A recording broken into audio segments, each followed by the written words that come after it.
Hey, I got a lady. I got a lady. I got a lady. Hey, I got a lady. I got a lady. Hey, name is the upper echelon. She a debater, baby. She can give it to you straight, no chaser. She got the smarts. She got the heart. She got the heart. She got the confidence. Baby, she the upper echelon. You know you intimidated. Stupid can't play with smart. She got the smart. She got the smart. She got the heart. She got the heart. She got the confidence. Baby, she the upper echelon. You know you intimidated. Stupid can't play with smart. Stupid can't play with smart. Stupid can't play with smart. Stupid can't play with smart. Stupid can't play with smart. Stupid can't play with smart. Stupid can't play with smart. Stupid can't play with smart. Stupid can't play with smart. Stupid can't play with smart. Stupid can't play with smart. Stupid can't play with smart. Stupid can't play with smart.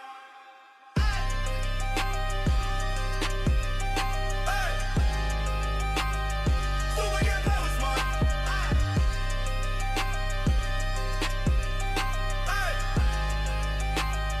can't play with smart. Stupid can't play with smart.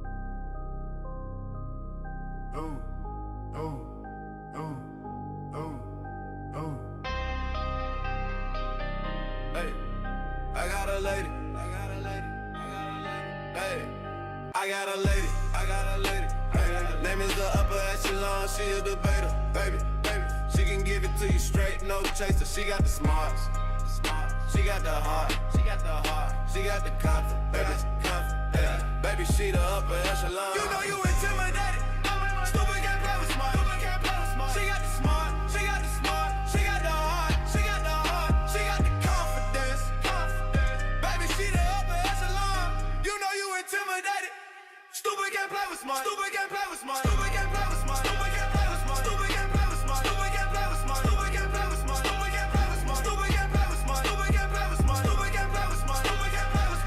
Stupid can't play with smart. Stupid can't play with smart. Stupid can't play with smart. Stupid can't play with smart. Stupid can't play with smart. Stupid can't play with smart.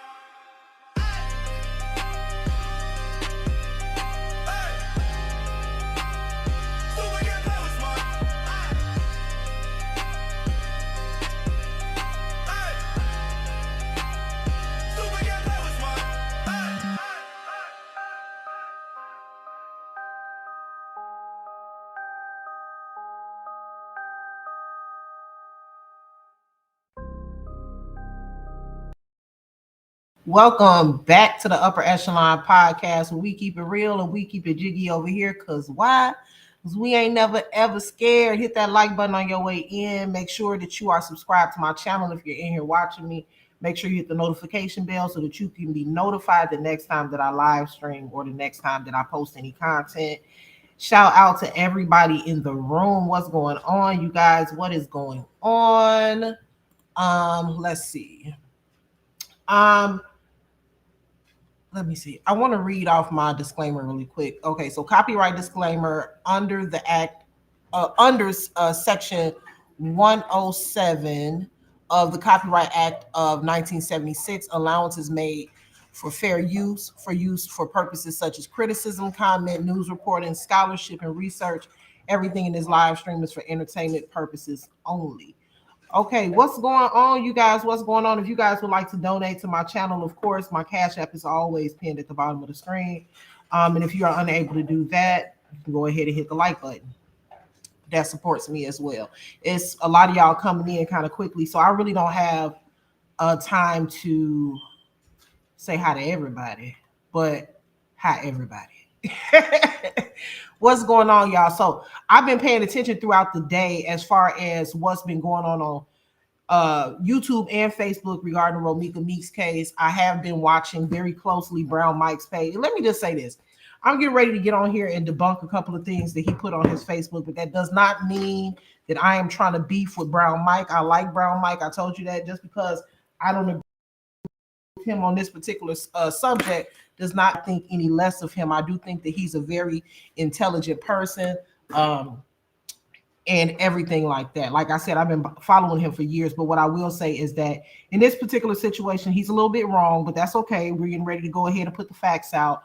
And he's wrong because he probably hasn't been following the case from the beginning. So a lot of times when you jump into a case right in the middle, a lot of things that have already been debunked or proven or whatever the case is, you may not be privy to.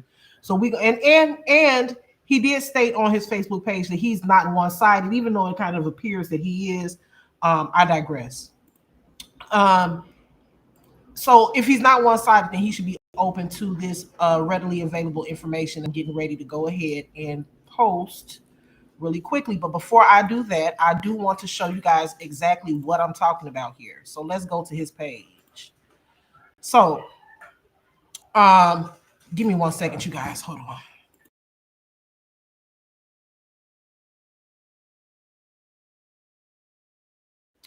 Okay, so let's blow this up. Let's see, make this a little bit bigger. Okay, so let's see what Brown Mike had to say. So he took a stroll through the school zone. As everybody knows that's been following this case, several people have already been to the school, walked the area for the viewers and the supporters and people that kind of wanted to get a firsthand view of what the area actually looks like. But he did it as well. And I'm not against that, because sometimes, especially if you're blogging on a story, you're going to want to actually go to the location if you can. If you're blogging on a crime story, to kind of get a feel of the area, which is cool. So nothing against him for doing that. But we're going to read his caption to this video. I'm going to actually play the video. I'm going to read the caption, and then I'm going to go down to the comments, okay, to give you guys an idea of his opinion about this situation. Now, Brown Mike said yesterday on his Facebook page, and if you want to go follow his page out, type in Brown Mike. Normally he'll pop up here. So he says, why was Holly on school property with concealed to Curry? He then says, well, she was not. The subsection, the within 1,000 feet of a school, park, courthouse, or public housing clause of Illinois state law was struck down by Illinois Supreme Court as unconstitutional. People versus Charez, 2018, Illinois. And then it goes on to say the code invalidated the 1,000-foot park restriction. People versus Green, 2001, Illinois. And then there's the code extended the same logic to the 1,000-foot school restriction. As of those decisions, the 1,000-foot enhancement no longer exists for schools in Illinois. Only possession on actual school property remains prohibited. And for those of you guys who may be confused of what actual school property is, that would be the school building. If there's like a playground connected to the school, that would be a part of the school property. The school parking lot is the school property. If there is a football field or a baseball field connected to the school, that's also considered school property. So the claim that Illinois makes it unlawful to possess within 1,000 feet of school grounds is legally outdated for several years. Now we're going to get into those laws in a minute. Down here, someone commented under his video and said, Brown Mike, okay, this gives the perspective on location. Let's stick with the facts. Where was the threat to shoot? Regardless of location, etc., when did she have a weapon, or how did she feel threatened to go and retrieve her weapon and start shooting? If you're going to explain anything, let's get that uncovered. So Brown Mike then replies with blocked. So Brown Mike's explanation of why Holly had to fire, because he answered the question here with one word, and he said blocked. So obviously it is his belief, because he did not believe that at first. We saw his prior live stream and Facebook statuses. It seemed like he was not believing that at first, but now for some reason it seems like he is. So now he says block. So you know how things go. Somebody probably got in his inbox or something and told him to check some things out. But as you guys know, we're going to talk about one thing at a time. So we're going to talk about this first, okay? As you guys know, there were a couple of pictures that were released of the actual crime scene. There was a regular, I want to call it landscape photo, and then there was also an aerial photo that was released. For those of you who don't know what aerial is, it's an above top looking down. So the aerial photo gives a better depiction of what the how the cars were parked, how the cars could have possibly maneuvered on that day. So let's go to the aerial photo really quickly so we can look at the actual positioning of all three of those cars on that day.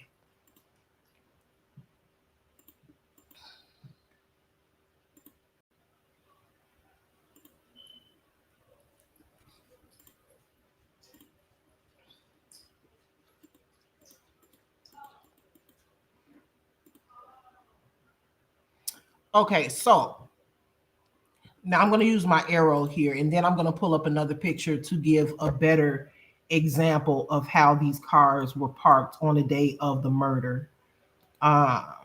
Okay, so here is an aerial photo, and it shows the positioning of all three of the vehicles. Now, as you guys know, these white cars parked along the side are emergency responders. So we know the cars behind here are police, detectives, and there's an ambulance here, and there's cars here. Before the situation, before the emergency responders pulled up, this side would not have been filled up with cars, meaning this side would have potentially been blank, besides the cars that would have been driving through, right?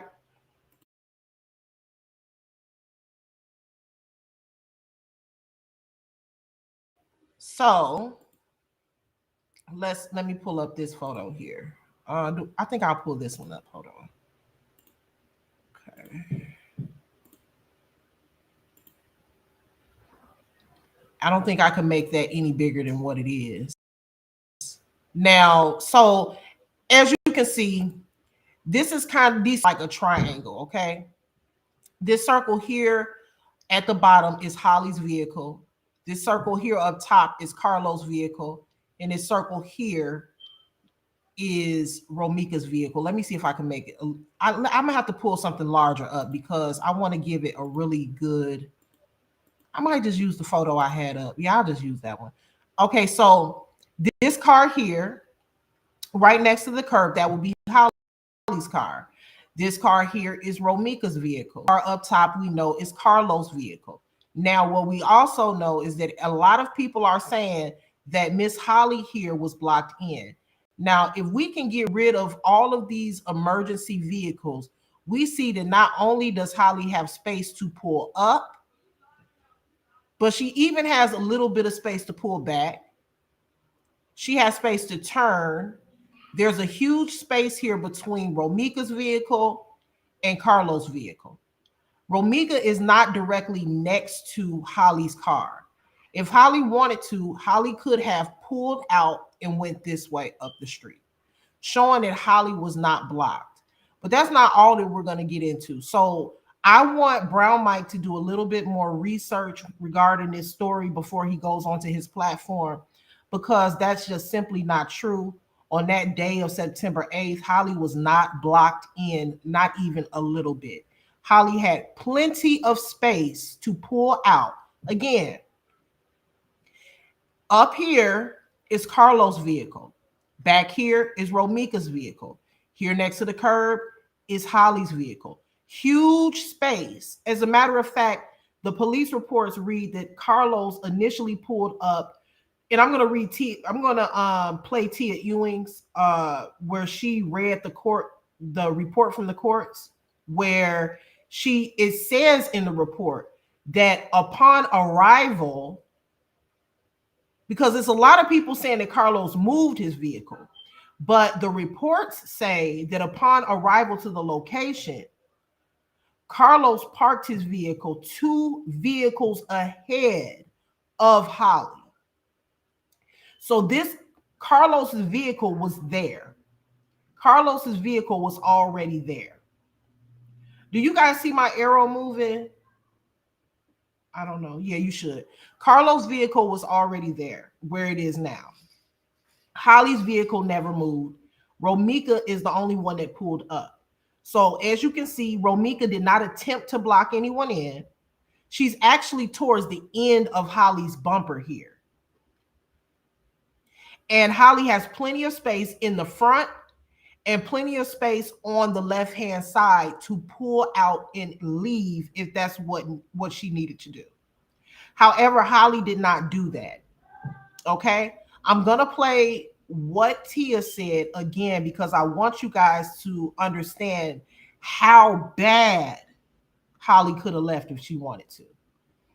How bad she really could have left that situation if she wanted to leave. She was not blocked in, she was not barricaded. And that is just a complete lie, fallacy, falsehood that her supporters tell because they really, really, really, really support this killer. And that's okay. But we got to be honest with ourselves and we can't just make things up, especially when it's on camera. Pictures are being shown. Court documentation is also stating that Carlos parked 2 vehicles ahead. Okay. We're going to get into a couple of other things as well, because I'm going to get into the gun laws, school zones, distance from the schools, court cases, and all of that last. But first, we got to talk about this. The lie that Holly's supporters keep spewing about this story, that she was so terrified that she had to murder Romeka and she was unable to get out of the situation if she really wanted to, despite the fact that on court documentation, despite the fact that witnesses also stated that Holly approached Romeka, Holly engaged with Romeka. When Brown Mike says on his Facebook page, "What about the baby?" I'm going to read you that status too. I think that question should be directed to Holly because that's the question that I'm asking as well. And I think that's the question that a lot of Romeka supporters are also asking. What about the baby? Why were you not thinking about the baby when you were shooting wildly around Cermak Street? Bullets flying everywhere, so close to your vehicle, shooting so close to the baby that a shell was found on the window shield. Another thing that I want you guys to pay attention to is don't forget what the report said. The report stated that Romeka's body had to be moved, meaning that during the aftermath video that the whole internet saw, where Romeka's body was next to Holly's car, apparently, according to the courts and the witnesses, that is not where Romeka was shot. Romeka was actually shot closer towards the traffic. As a matter of fact, according to the court documentation and witness statement, 2 witnesses had to move Romeka's body westbound to protect her from oncoming traffic, meaning that if her car is right here, double parked in the street, and Holly's car is on the curb, I think the question is, why is Holly away from her vehicle? Why is Holly away from her vehicle approaching Romeka's vehicle? I think that's the question that should be asked.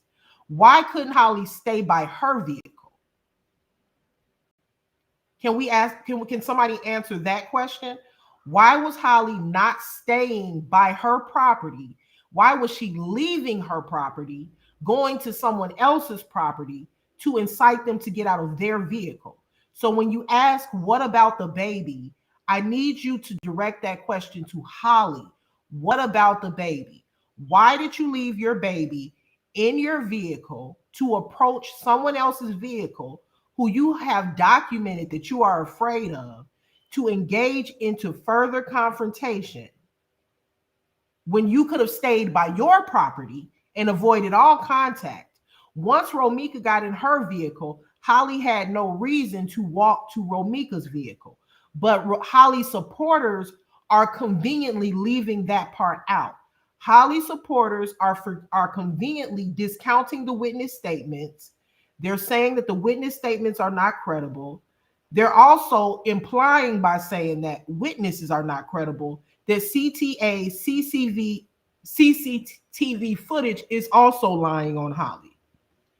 They also did not see that Romika was actually being held in a headlock during this altercation.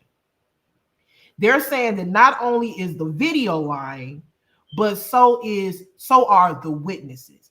Everybody's lying on Holly.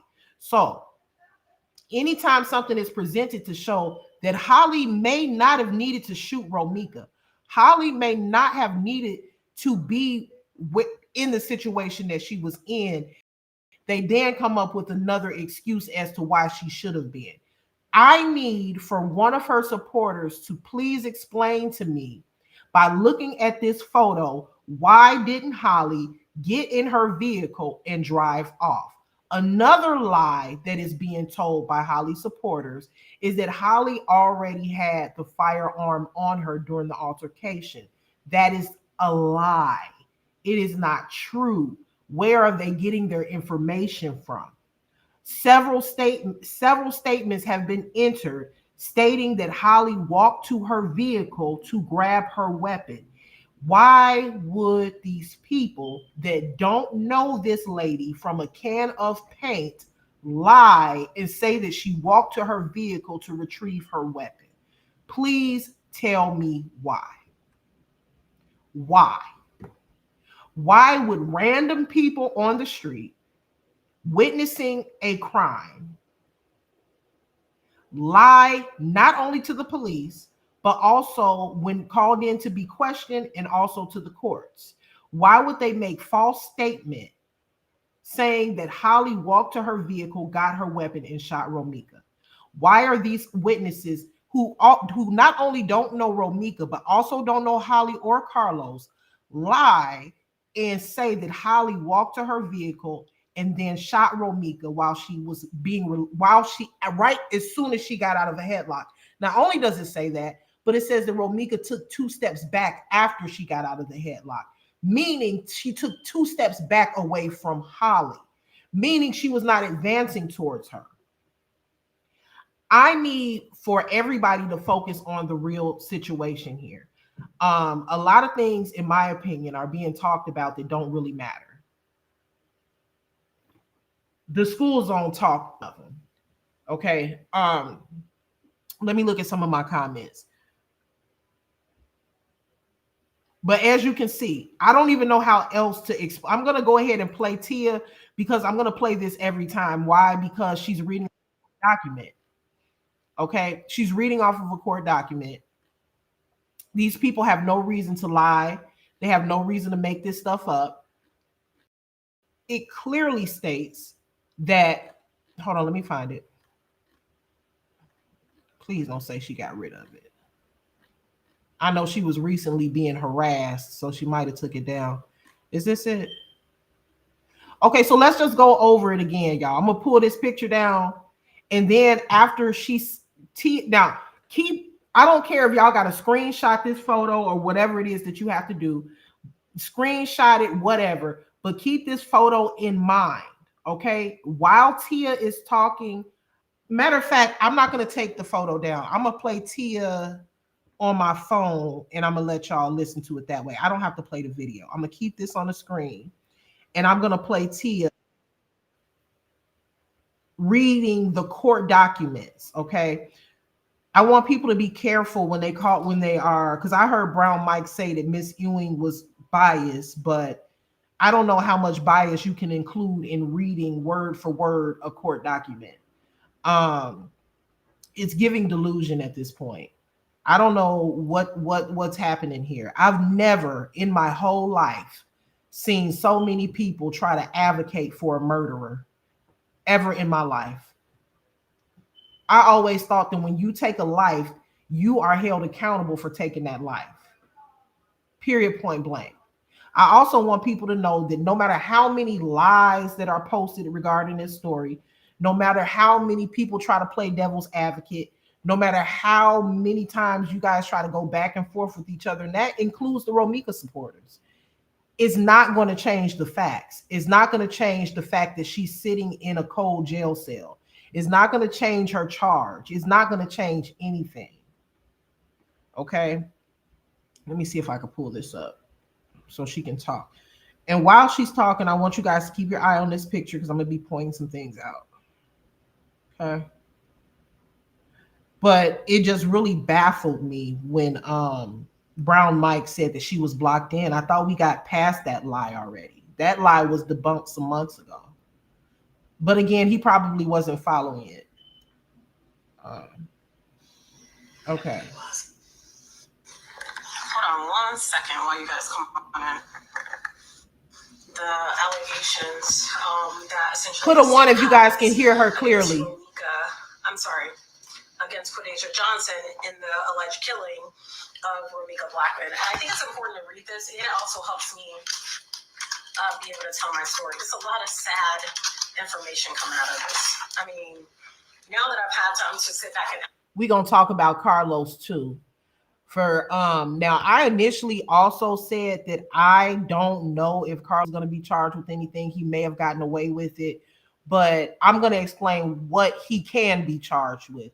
We're not gonna focus on necessarily the murder, but we're gonna talk about what Carlos can be charged with in a minute. Actually read this. If you watched my live earlier, that live was okay, but these are actually concrete facts that I've had a chance to digest that I did not know prior to that live. So give me a second. Okay, so I'll start out with this document first, and we're going to get to all of that. And I may not answer your questions because for the sake of timing, I do have to write something for the 4 o'clock show. But okay, so in this case, D and V, victim being Romeka, D being Johnson. So I'll just alternate the names. So Quadasia Johnson and Romeka Blackman each have a child with witness 1 in this case. All 3 parties got into a dispute near a school. Johnson threatened Blackman multiple times in front of witnesses. Johnson then retrieved a handgun, shot Blackman multiple times in front of witnesses. This is according to the Cook County, this was filed for the murder charge. Somebody said, okay, it was deleted. Never mind. Murder charge. If you guys hear somebody say that Tia is lying, just drop some laughing emojis in their chat or just hit the emoji on the side for them, okay? Because you can't lie if you're sitting here literally reading a documentation submitted to the courts. She's not lying, she's reading, but you know, again, carry on. Let's finish let's listen to what she said allegedly happened on that day according to footage and according to witnesses. Johnson threatened Blackman multiple times in front of witnesses. Johnson then retrieved a handgun, shot Blackman multiple times in front of witnesses, and then we know, sadly, Blackman died. Johnson murdered Blackman after Blackman had just dropped her child off at school. Johnson celebrated the murder immediately after. Johnson was undeterred by the presence of witnesses, public setting, broad light near a school, and near many children. Multiple civilian calls to 911 before and after the murder. It basically goes on to say that she deserves to be held behind bars because clearly she doesn't care about the harm, and based on the previous circumstance that happened, nothing would stop her, is essentially what it says. Now, the court is alleging. Now, this is a 3-page document of all of the facts from the court. So it says, witness 1 has a 6-month-old child in common with Johnson, as well as a 6-year-old child in common with Blackman, the victim. In December 2024, the defendant sought a stalking no contact order against the victim, alleging that the victim made verbal threats to the defendant through the defendant's family members. The defendant in this case, let's go back. So in December 2024, the defendant sought a stalking no contact order against, so that means that Johnson sought that stalking no contact order against Romeka, alleging that Romeka made that verbal threats to her through Johnson's family member. Johnson did not allege that Blackman committed any acts of violence against her. The order of protection was granted in July of 2025, but was never served on the victim. I think I kind of mentioned that a little bit earlier. On September 8th of 2025, just before 8:30 in the morning, witness 1 drove his black Mercedes SUV from his home located on South State Street. So this is the father in all of this, to the location of 20 West Cermak. Johnson was seated in the front passenger seat, and the 6-month-old child was in the rear. So the child was present through all of this, Johnson's child, in the removable car seat of the Mercedes. The defendant was dressed in a black jacket, that being Johnson, with green leggings. The father double parked his Mercedes on Cermak, 2 car lengths in front of Johnson's black Chevy Cruze. So let's stop it there. As you hear from court documentation, clearly states that Carlos parked his vehicle 2 car lengths in front of Johnson, which is Holly. Holly is here next to the curb, and Carlos is here. So if people are saying that Carlos moved his vehicle in any way during this altercation or after, and that affected the actual picture shown of the location of the vehicles during the incident, that is not true. According to the court documentation, witness 1, which is Carlos, parked his vehicle 2 car lengths in front of Miss Johnson. And as you can see, 1 car, 2 car, meaning he is still parked 2 car lengths here in front of Holly. His car never moved. And as you can see, Romika's car is here. Let's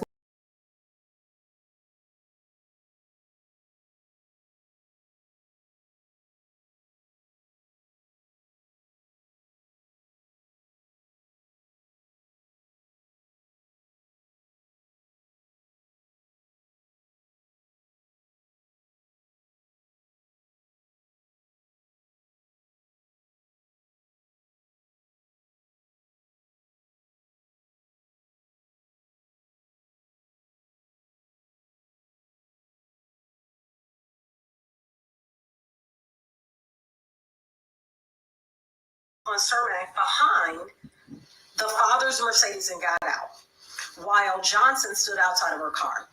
At this time, witness 2, who does not know any of the parties, so a witness on the street, drove past Romika, Johnson, and the father, observing that Johnson and Romika— hold on, you guys. Hold on 1 second. Hold on 1 second. I want to give me 1 second.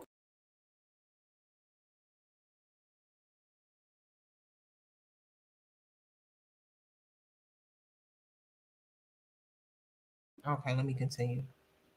But unable to hear exactly what was being said. This person observed the father standing in between the 2 ladies with his arms extended, and then observed the Johnson, she's D in this case, the defendant, Johnson away. So witness 2 observed the father push Johnson away from Romika, while— that doesn't make sense in that file. While Romika, unarmed, stood stationary with her arms crossed across her chest. Minutes later, another witness on an eastbound bus that drove past saw this argument again between Johnson and Romika. She observed, and bus video captured, Romika and the father standing in the open driver's door area of Romika's Kia. At this time, this witness was walking east on Cermak, approaching State Street. This witness got out the bus, walked across Cermak, and stood under the CTA green line stop near another witness. Those 2 witnesses also don't know any of the parties involved. They observed the father standing in between the 2 mothers, Johnson and Romika. They observed— let me stop it right there, and I'm going to continue. Now, what we've heard so far is that Johnson and witness 1, which is Holly and Carlos, initially pulled up to this stop here. Carlos was driving, Holly was in the passenger seat. She then removed the baby from the car and put the baby into her car. Okay. Then we see that Romika pulls up. Witnesses say that they saw Holly still standing outside of her vehicle.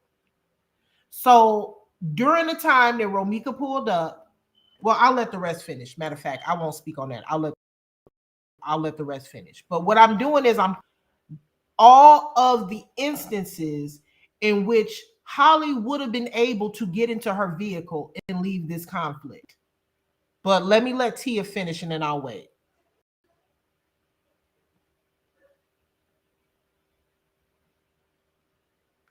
Should I let me see. Okay. Johnson walked towards the driver's door of the Kia, standing in the threshold of the driver's door, with the father standing immediately outside of the driver's door. Johnson was standing on the sidewalk arguing with Romika.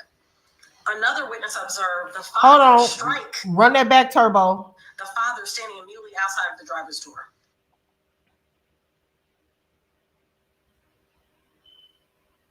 I might have to play the video. Johnson was standing on the sidewalk arguing with Romika. Another witness observed the father strike Romika by repeatedly swinging the driver's door of the Kia closed on her. Another witness called 911 reported that the father had struck Romika multiple times with the car door. After her 911 call, Romika entered her car. After her 911 call, she entered her car. But two witnesses then observed Johnson approach Romika's car and heard Johnson making threats towards Romika. Hold on, wait a minute. Wait a minute. Brown Mike. Hold on, wait a minute.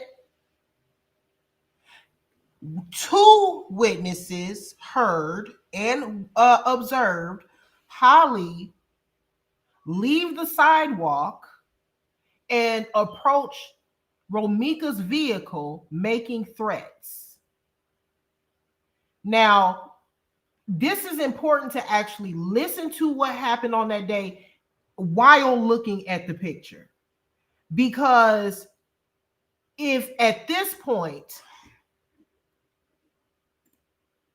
let's see, at this point, witnesses are saying that Romika got back into her vehicle. Here's Romika's vehicle. Holly is over here. Now, Brown Mike was asking, what about the baby? And I'm saying, what about the baby too? And I think a lot of Romika supporters are also asking, what about the baby? Because while Romika is in her car here, why was Holly not retreating to her vehicle? According to witnesses, Holly did not retreat to her vehicle, nor did she check on her baby. Actually, what she did was she walked away from, and I'm going to call it her property. She walked away from her property and walked over to Romika's property, making threats. Now, this is a person that we're saying is afraid. This is the person that we're saying, is deathly afraid of Romika. Why do y'all think that this girl got a first-degree murder charge? I'm just at, why do y'all think this girl got a first-degree murder charge? What the supporters are saying, the murderer's supporters are saying, is that she got the charge because of social media pressure. That has to be the biggest joke I've heard in a very long time. She was not charged because of social media pressure. She's charged because of what those people that day witnessed and what they saw and what was caught on footage. This girl walked away from her property. Hold on, somebody block Quadre, because Quadre, you go live a lot. I don't go into your chat, so please don't come in mine with no. As a matter of fact, I'm not going to block you. You can stay in the chat, but don't disrupt my chat. Don't disrupt my chat. And no, we're not on the school zone thing. Actually, I already proved that it was within school borders, and I'm gonna do that again today since you brought it up. And then we're gonna go over the laws as well. We're going to do all of that as well. But since you worried about what I'm doing, and if I'm still on the school zone bullshit, then I have a right to ask you a question. Did you get that video yet? Did you post that video yet? Because you worried about what I'm over here doing, but you still haven't provided the video that you said that you had. See, we gotta keep focused and stay on task. You got to worry about what it is that you said that you were going to do. Don't come over here worried about what I said I'm going to do. This is my channel. Now, if you don't want to watch it, you don't have to be here. Respectfully. Now, respectfully, of course. But now let's get back to what I was saying. So now the question is why is it that when Holly had all of this room here to pull off through this big space between Romika's car and Carlos' vehicle, why didn't Holly, once Romika got back into her car, according to witnesses and footage, why didn't she get into her vehicle, check on the baby that everybody seemed to now be so concerned about, and pull off? Because I been had the video. I told motherfuckers to sub up to 1K. Nobody subbed up. Okay, well, we're wondering why she didn't pull off. So when Mike goes on his Facebook page and asks about what about the baby, that's the same question that we've all been asking.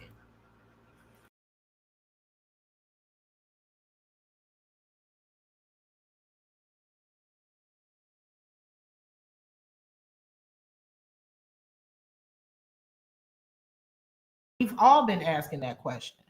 Not only did she never check on the baby during the incident, but she also didn't check on the baby after the incident. When the incident occurred and the viral video came out, nobody saw her check on the baby one time. We didn't see her go to the car to see if her baby was okay. But what we do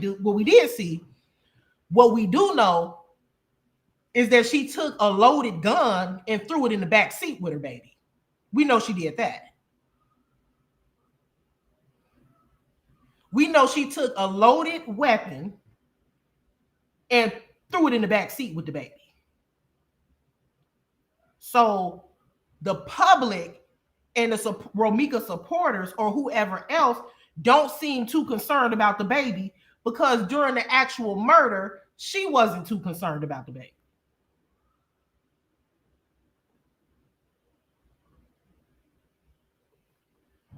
Okay, so you know what I think? Instead of playing the audio, I think I'm gonna actually pull the video up. Hold on.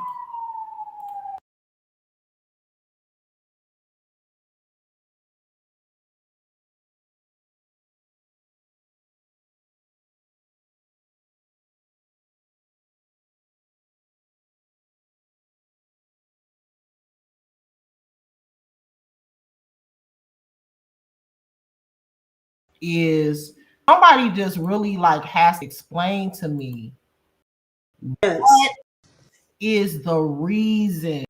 Remember that video that Cardi B did? What is the reason?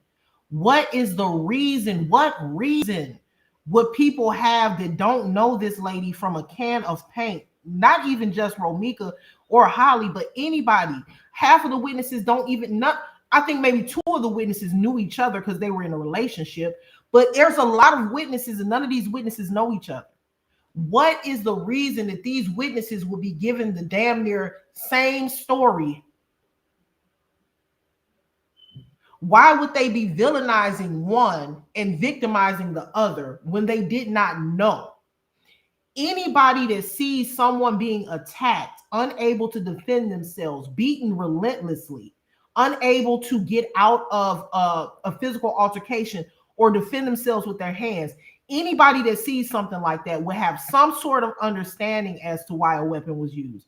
Well, officer, yes, she did use a weapon. However, she was getting the crap beat out of her. So I kind of see why she did it. That girl was whooping her tail. Nobody gave that example, or nobody gave a statement that sounded like that. They didn't give a statement that sounded like that afterwards. And then during the video, when you actually look at the actual viral video, nobody is outraged about what Romika did to cause her demise. They're outraged with Holly. She shot her. Arrest her. She's right there. The gun is in the car. Get her. Get her. That's the girl that did it. Oh my God, she's crazy. These are the reactions that happened on the scene of the crime.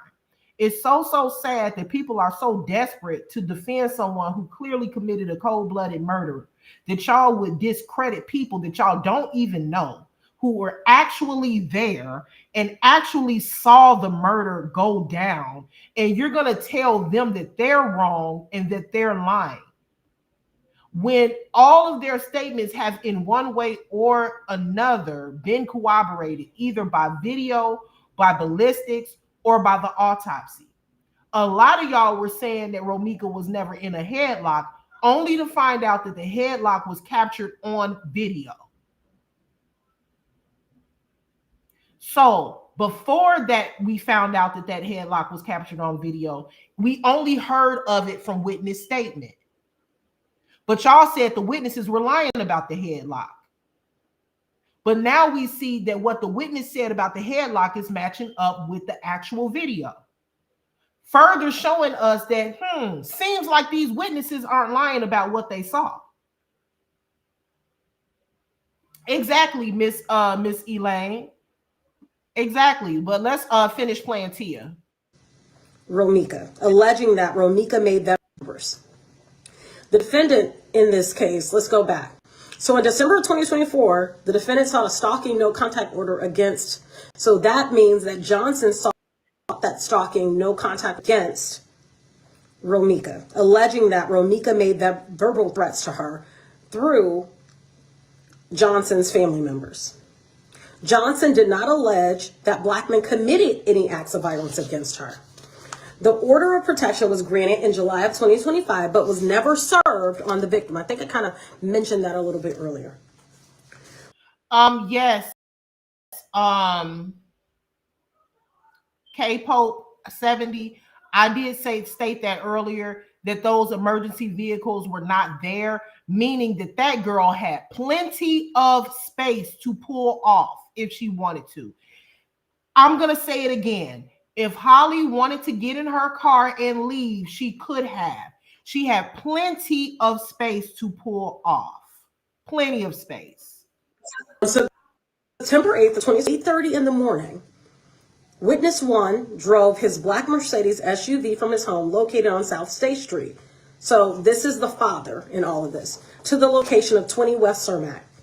Johnson was seated in the front passenger seat, and the 6-month-old child was in the rear. So the child was present through all of this, Johnson's child, in the removable car seat of the Mercedes. The defendant was dressed in a black jacket, that being Johnson, with green leggings. The father double parked his Mercedes on Cermak 2 car lengths in front of Johnson's black Chevy Cruze.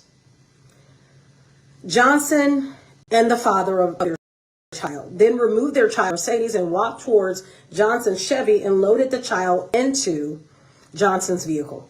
At approximately the same time, the victim drove her white Kia sedan to a school located nearby. The victim was dressed in a light pink outfit. She dropped her 6-year-old son off at school and then drove there. Johnson's Chevy and the father of their child was parked on Cermak. Romika double parked her Kia on Cermak behind the father's Mercedes and got out, while Johnson stood outside of her car. At this time, witness 2, who does not know any of the parties, so a witness on the street, drove past Romika, Johnson, and the father, observing that Johnson and Romika standing in the street arguing, but unable to hear exactly what was being said. This person observed the father standing in between the 2 ladies with his arms extended, and then observed the Johnson, she's D in this case, the defendant. Exactly, Ebony. So the witness parked 2 car lengths in front of Holly. So if people are saying that when Carlos pulled up, he parked next to Holly, that's a lie. He did not. He parked 2 car lengths in front of her, according to court documentation. Then away, so witness 2 observed the father push Johnson away from Romika, while that doesn't make sense, doesn't it, Flan? While Romika, unarmed, stood stationary with her arms crossed across her chest. Minutes later, another witness on an eastbound bus that drove saw this argument again between Johnson and Romika. She observed, and bus video captured, Romika and the father standing in the open driver's door area of Romika's Kia. At this time, this witness was east on Cermak, approaching. You want to know why this girl is going to spend the rest of her life in prison? Because the question really is the fact that, remember, the lie was being told that all of this was happening next to Holly's vehicle. The fact that court documentation is showing that witnesses and footage are showing that this incident actually didn't happen next to Holly's car. It actually happened next to Romika's car.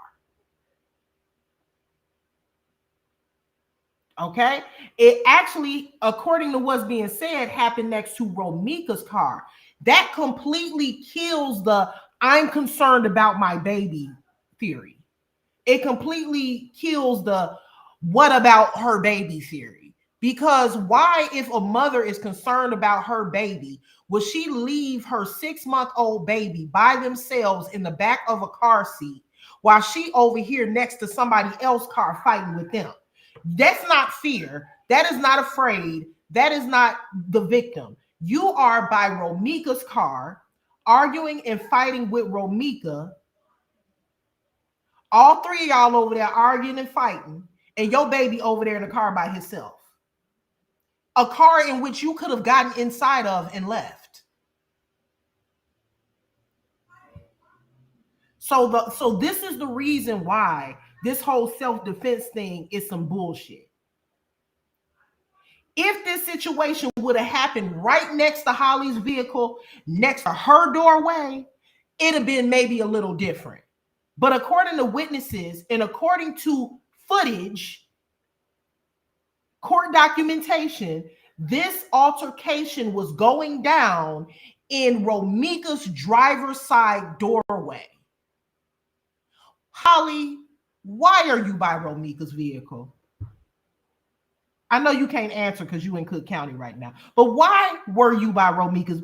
Why are you by Big Bad Wolf Romika's vehicle? Because you're scared to death of her. She's a menace to the city of Chicago, allegedly, according to y'all. So the question is, why are you next to this dangerous person's vehicle? Were you dragged over there? Did they make you come over there? Were you unable to leave? Because witness statement says Carlos was pushing your ass away.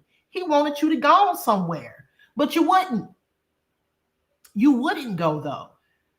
Witness number 1 had to push you away, and you wouldn't leave. That's not you being afraid or being fearful that something is going to happen to your child. If somebody was going to do something to your child, wouldn't they be by your vehicle? Why would you be by theirs? If I'm guarding my child, I'm going to stand by my vehicle that my child is in. I wouldn't even be standing. I would be in the car with my kid. But let's continue to play this video. But can we got to drop the whole she was concerned about her baby Mama Bear theory. Because Mama Bear wasn't nowhere near the damn bear. She wasn't near the baby bear. She was over there by Romika. She over there trying to throw hands in Romika's doorway of her vehicle. State Street. This witness got off the bus, walked across Cermak, and stood under the CTA Green Line stop near another witness. Those 2 witnesses also don't know any of the parties involved. They observed the father standing in between the 2 mothers, Johnson and Romika. They observed Johnson walk towards the driver's door of the Kia, standing in the threshold of the driver's door. They observed Johnson walk towards the driver's door of the Kia, The Kia belongs to Romeka. So Holly is approaching Romeka. With the father standing immediately outside of the driver's door. Johnson was standing on the sidewalk arguing with Romeka. Another witness observed. While all of this is going on, there is a clear path for Mama Bear to get in her car and pull off, but she didn't. The father strike Romeka by repeatedly swinging the driver's door of the Kia closed on her. Another witness called 911 reported that the father had struck Romeka multiple times with the car door. After her 911 call, Romeka entered her car. After her 911 call, she entered her car. Two witnesses then observed Johnson approach Romeka's car and heard Johnson making threats towards Romeka.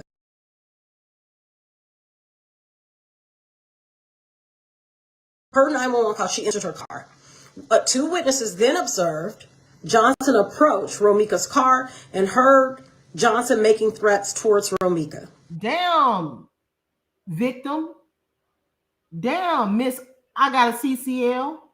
Damn, Miss, I'm afraid for my baby.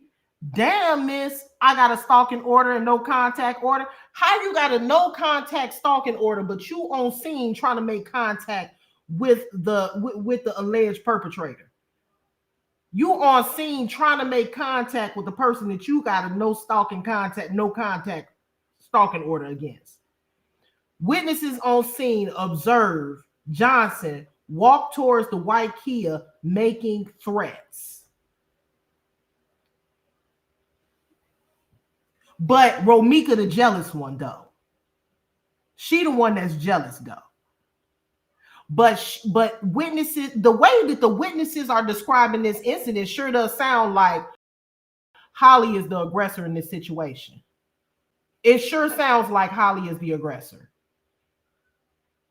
And one thing that I feel like is not spoken on enough before I finish playing this video is, you guys, we cannot forget that Romeka, the biggest factor in this whole shebang that a lot of people are not speaking on. A lot of people are speaking on the school zone. People are speaking on the order of protection. People are speaking on the baby that was by themselves in the back seat. People are speaking a lot of things. People speaking on camera footage, witnesses, but what they're not speaking on is the biggest thing, which is Holly shot somebody that was unarmed. One of the biggest factors in the state of Illinois, when you murder somebody and try to claim self-defense, is the element of proportionality. If proportionality does not exist within a situation that you are claiming self-defense, that is going to be looked into heavily. So you mean to tell me that you shot a woman that you were engaging? Engaging means we're both agreeing to something. We are both agreeing to an altercation. We are both agreeing to a fight. We're both agreeing to an argument. We are engaged in some sort of discord with each other. So the story don't go like this. Romeka pulled up, jumped out the car, chased Holly. Holly was unable to get in her car because Romeka was chasing her. Romeka jumped on her, whooped her ass. Holly couldn't get away and shot her. That's self-defense. But when you have witnesses saying that Holly approached the vehicle, Holly was shouting out threats. Witness number one pushed Holly away. This is sounding like Holly is wanting to engage in confrontation. This is not sounding like somebody that is trying to leave or avoid confrontation. First of all, the fact that Romeka did not have a gun is factor number one. Proportionality in this situation did not exist. The only reason I'm even going over this situation the way that I am in such detail is because it's interesting to me, number one. And number two, because I don't want people to think that this is okay. Okay. You're going to go to jail. If you do what Holly did, you're going to go to jail. But that's the reason I'm arguing it. Not really sure why Holly supporters are arguing it, because like I said in the beginning of my live when I first started, it doesn't matter how much we go back and forth. It doesn't matter how much we go back and forth on facts, on our opinions, or any of it. The fact still remains that that she's in jail and she ain't getting out. And she was charged for a reason. I keep telling y'all that these people did not sit in a room and play tic-tac-toe or rock, paper, scissors on her charges. I see Keys in the chat. What's up, Keys?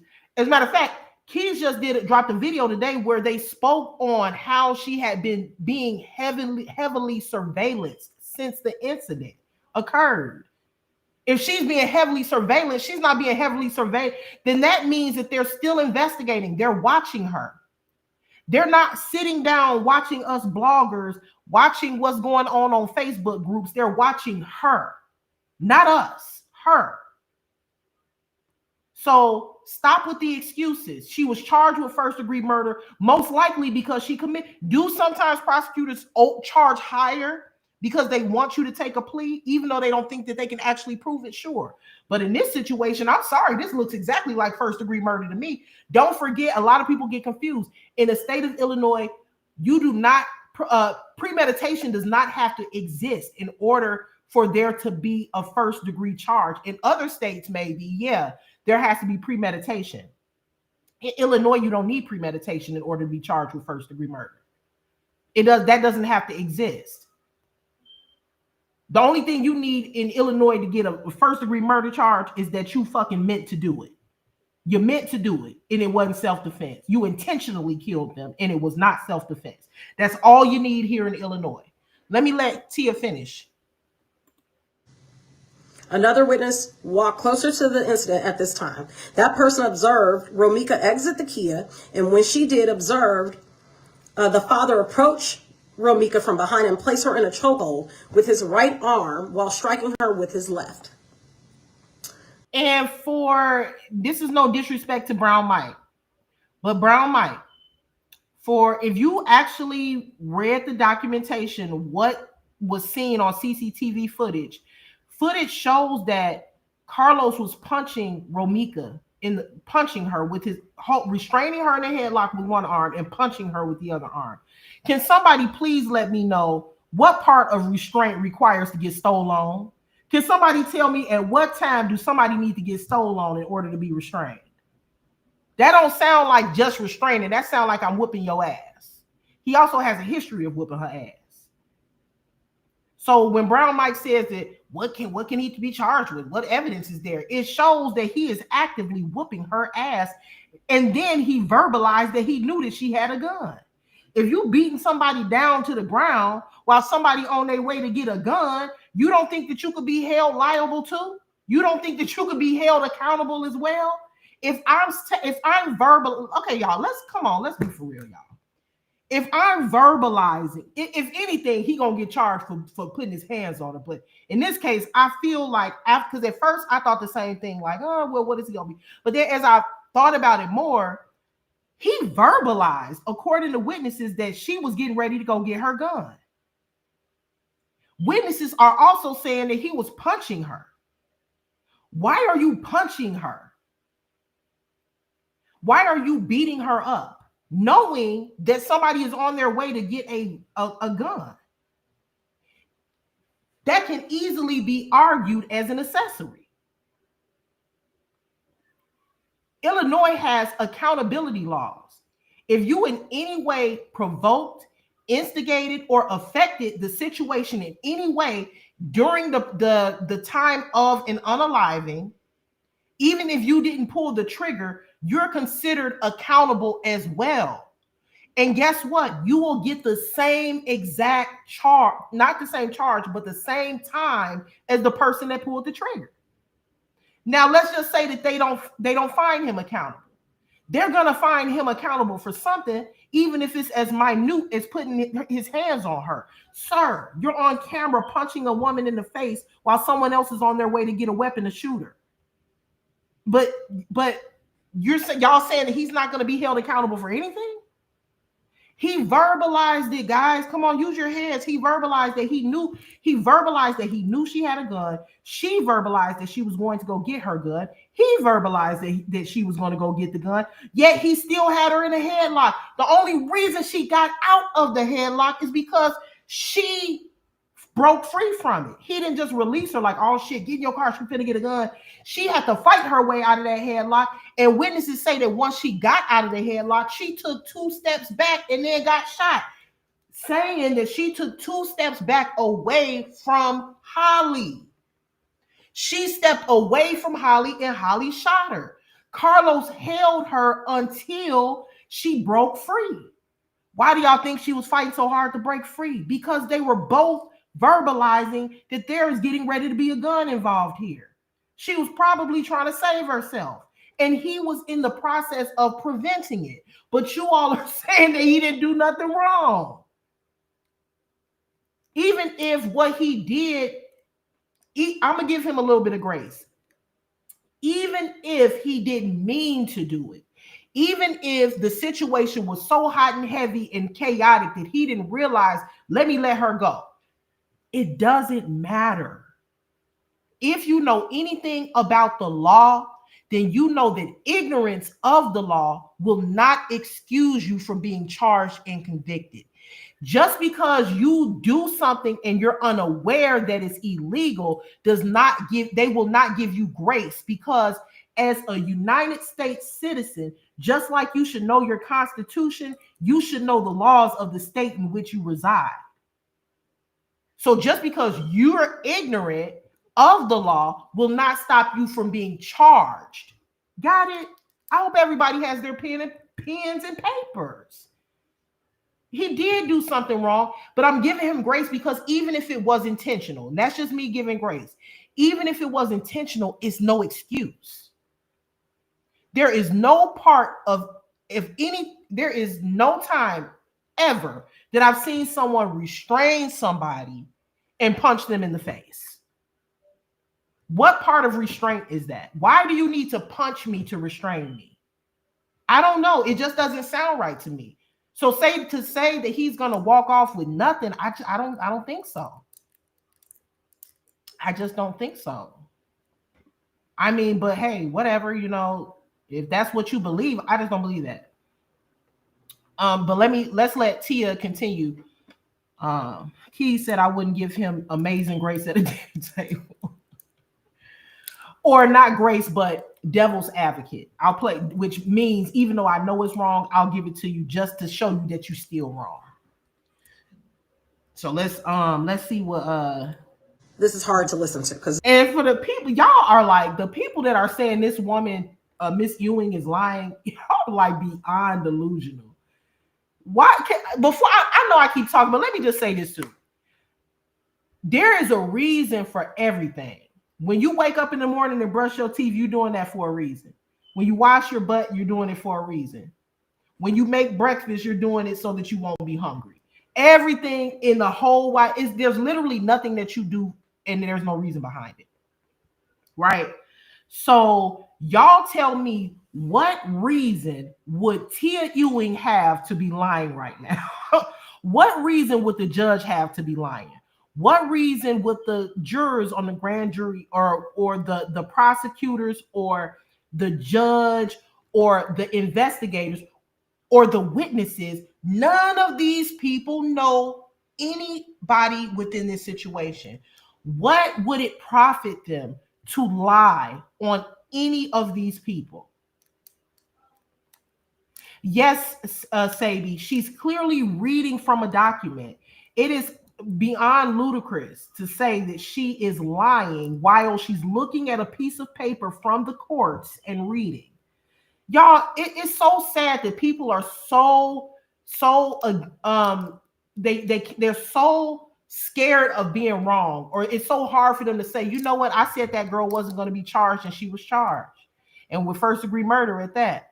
Maybe there's something I'm missing here. Maybe I need to reevaluate the situation and draw a different conclusion. Maybe I missed something. Or maybe they have something that we haven't seen. And just instead of saying, you know what, I jumped the gun and said that the girl didn't do nothing wrong and it appears that she did, y'all would rather argue with facts.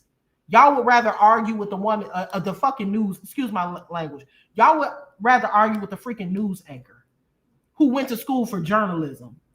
Who are we? We're YouTubers, which takes a certain amount of skill set as well, but we don't have the experience that Tia Ewing has. I think that she has enough experience and enough sense than to get on television or her own Facebook page and get on there and read a false document or lie when her reputation is at stake. She's a well-known news anchor on Fox News in the city of Chicago. How would she put her own face on a lie? For what? For what? So that she'll have to come back at a later date and say, my bad. No news anchor or serious journalist ever wants to come back to the public and say what I told you all was a lie.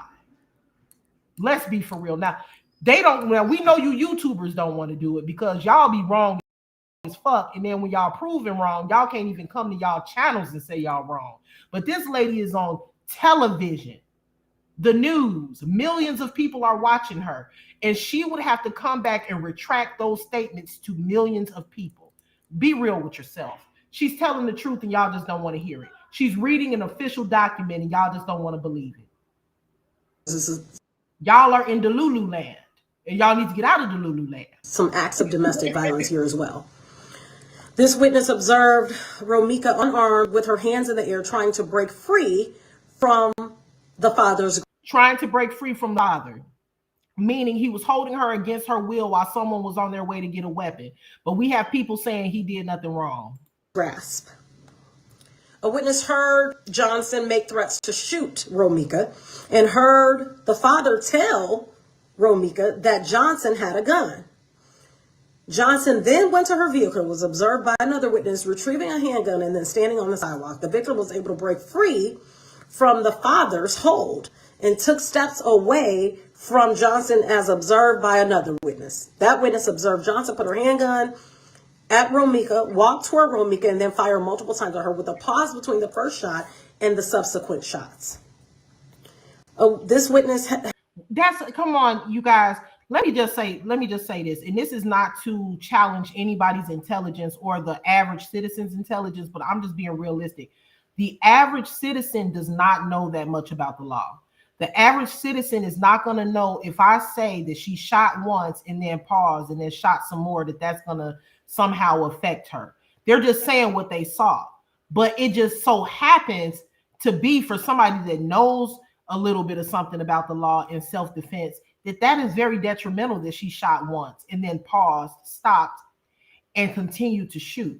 The average citizen is not going to be like, oh, I know what to say to get her in. First of all, they don't know her to want to get her in trouble. But they're not going to know that, oh, what I'm saying is going to hurt her so bad. They're just saying what they saw. But we know that the fact that she shot continued to shoot means that pause that she took right there gave her a moment to assess the situation. It also gave her a moment to assess Romika's injuries. Okay, we also know from the autopsy that both shots were fatal, meaning after that first shot, it should have been pretty obvious that Romika was not a threat. I don't believe she was ever a threat. But after that pause, you had enough time, I'm sure, to see the damage that you caused and that more shots were not necessary. Had just turned to walk away when he heard, this is another way, a gunshot, a pause, followed by two more gunshots. He looked toward. Let's stop this because we gotta educate somebody in the chat, and that's no shade. So Kate says, well, then how did Romika end up by Kali's door? Oh yeah, they moved her. Never mind. Oh, so you do know. So since you do know that Romika's body was moved and that Tia Ewing is actually getting ready to read the statement in which several witnesses say that her body was moved from oncoming traffic to protect her body. That they moved her away from Romika's vehicle westbound towards Holly's vehicle. So you are aware that according to witnesses, Romika was not actually shot next to Holly's vehicle. I'm glad you know that. You're listening. You're paying attention. Heard the direction of the gunshots and observed the defendant holding a black handgun in her right hand. Romika was struck and collapsed. Two witnesses moved Romika's body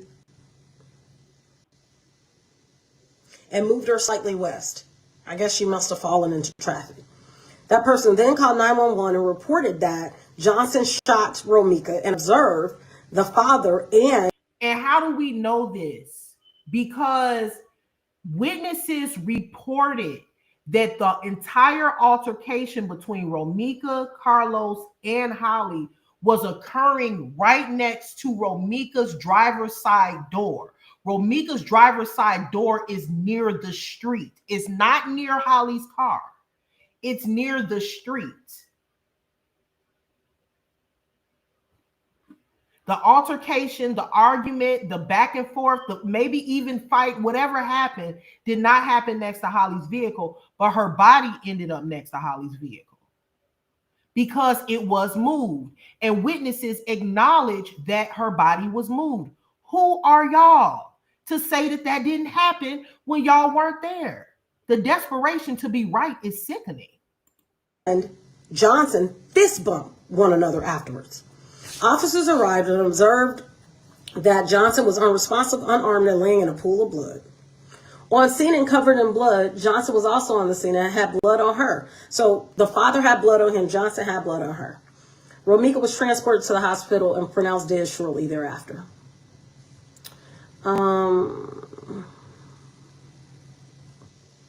Johnson was positively identified as the shooter. Johnson detained and admitted to the shooting. From her Chevy, officers recovered a loaded 9mm handgun. Evidence techs processed the scene, recovering 3 spent shell casings. Ballistics analysis revealed that all 3 of those spent shell casings were fired from Johnson's firearm recovered from the Chevy. This is crazy. Johnson refused medical attention, was transported to the police station where she claimed self-defense and acknowledged that this was the first time. Y'all make sure y'all hit that like button while y'all in here. Hit that like button for me. Listen, please. If you don't hear nothing else I say, listen, this is insane. And this is why you don't get caught up. And why I made my statement earlier about not getting caught up in no mess. Does anybody know Carlos's last name? You guys keep putting that person in there.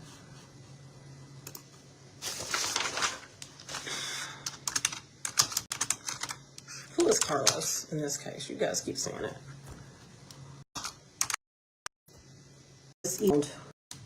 Transported to the police line. Okay. Johnson, with full attention, was transported to the police station where she claimed self-defense and acknowledged that this was the first time. So this is all fueled. This is the first time she had ever seen Black men in person. Johnson did have a valid FOID card and CCL at the time of the shooting.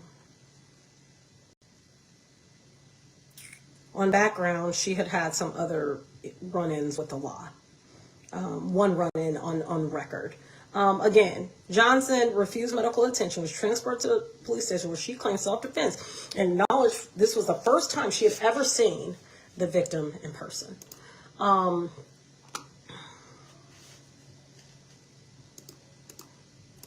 don't know what you guys think about that, but I think that is the most awful thing I've ever heard. So you claim this person has threatened.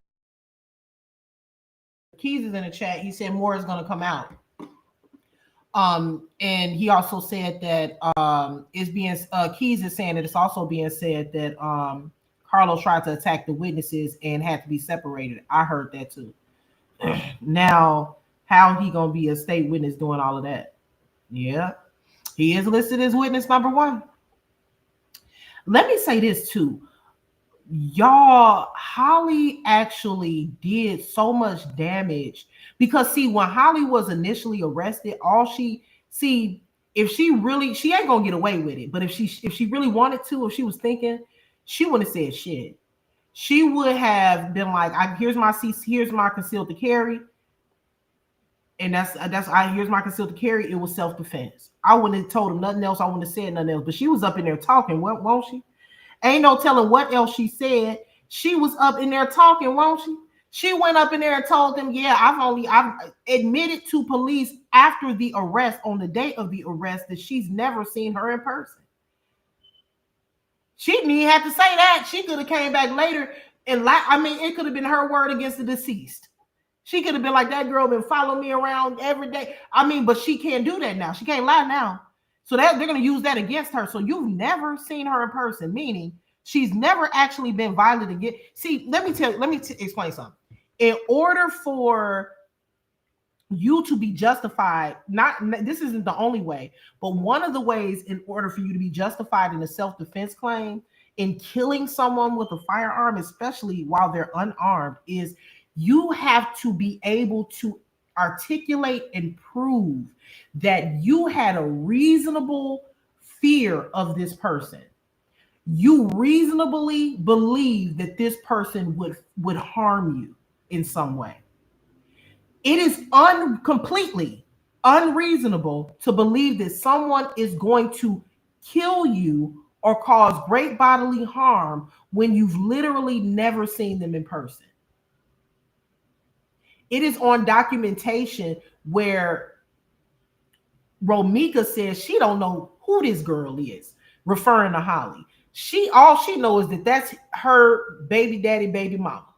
That's all she know about the girl. And a girl calling DCFS on her and harassing her to the point where she had to inform her job of Holly. And I'm sure Romika's job will be employees, bosses, supervisors are going to be subpoenaed during this trial because they're going to be asked to testify on the dynamic of Romika and Carlos' relationship. How many times did Carlos come up to Romika's job and try to beat her up? I'm sure school staff is going to be subpoenaed. How many times did Carlos come to the school and try to beat Romika up? How many times did Romika have to park her car 5 blocks away and walk to work because she was afraid of Carlos? So the point that I'm making is, I kind of got off topic, but she had no reasonable fear of her. And I don't know what the defense is going to say regarding reasonable fear against someone you've never met in person. After Miranda, she admitted that she's never met her in person or encountered her or had a physical altercation with her before this incident. Okay, so it's going to be kind of hard to say I was reasonably afraid. At what point were you afraid? After you were witnessed approaching her vehicle, did you become afraid? Because the witnesses are saying that you were threatening her. The question is going to be asked, why didn't she get into her vehicle and leave? This photo, I'm going to finish playing Tia, but this photo, let me go back. Because this is just amazing. Denial is a real thing. You guys just got to stop it. The girl was not blocked in. Let me pull this photo up. And then I'm going to go back to Tia. My goodness, y'all have got to stop it. This photo right here is going to be shown, I'm sure, in court. That is, if there is a trial, because if they offer her a plea, her ass better take it. Because if she doesn't, she is risking a very long time in prison. She's not going to get out to her grown child. But so if they offer her a plea, her ass better take it. So it's not even a guarantee that it's going to be a trial. Because if it was me and I knew that I was seen on footage and that by all of these different witnesses gunning somebody down after I threatened them, after I approached their vehicle when they tried to retreat, I'm definitely going to take a plea. Ass gonna be in jail for a really long time before a trial ever begins. I'm just warning you. I'm letting y'all know. Y'all know she's gonna be in there a long time before trial. This picture is gonna be shown. I'm sure if there's a trial, this picture is gonna be shown. Ma'am, if the defense tries to argue that she was unable to leave the altercation after walking away, mind you, on the detention hearing, the judge said you could have called 911 when you went to your vehicle to get the gun. This is what the judge say. I don't know why they're still saying that she had the gun on her. I still be hearing people say that, but that's not what witnesses are saying. And at the detention hearing, that's not what the judge said. So I don't know where that's coming from. But yeah, this picture is going to be shown, and somehow I don't know what type of attorney she got that's going to be able to talk her out of this one. But I mean, what are you going to say? Especially with the footage and the witnesses, what is she going to say? Ms. Johnson, we see the photo of the vehicles, all three vehicles parked. We see, now remember, all of these white cars are emergency responders. So these are police cars and trucks and an ambulance. So all that stuff wasn't there. So just imagine all that blank space, and you got your cars coming through traffic and everything, but all of that space she could have pulled off and left. They're going to be asking her, ma'am, why didn't you pull off and leave? Ma'am, why didn't you pull off and leave? There's a big space right there. Not only is it a big space on the side of her on the left, but there's a huge gap between her and the car parked in front of her. I mean, what is the excuse? Romeka is not parked directly next to her vehicle. In this aerial view, you see that here. I'm just wondering what the defense is going to say. I mean, so let's see. Let's move to, let me put this Tia back up here. Let her finish out. Then we're going to talk about Brown Mike for a second. Get back to him. Threatened you through people. You've never seen them before in person. And why would you shoot them? Why would you feel emboldened enough to shoot them?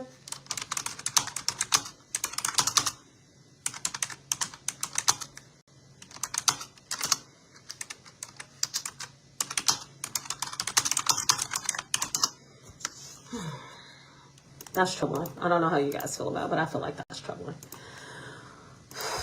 Very troubling. And I pray that my 3-year-old daughter understands how important it is to love yourself, to not get caught up with no guys that's gonna coerce you or influence your mind to do something stupid. And if you see signs of bullcrap, to get out of it. That's my prayer. And men too got to do better. That's horrible. What would be your basis of shooting and killing somebody you ain't never even seen before, and they didn't have a gun? I don't know. All right. I appreciate you guys tuning in. More to come on Box 32 at 4. I will post the story. I'm about to listen to the sound.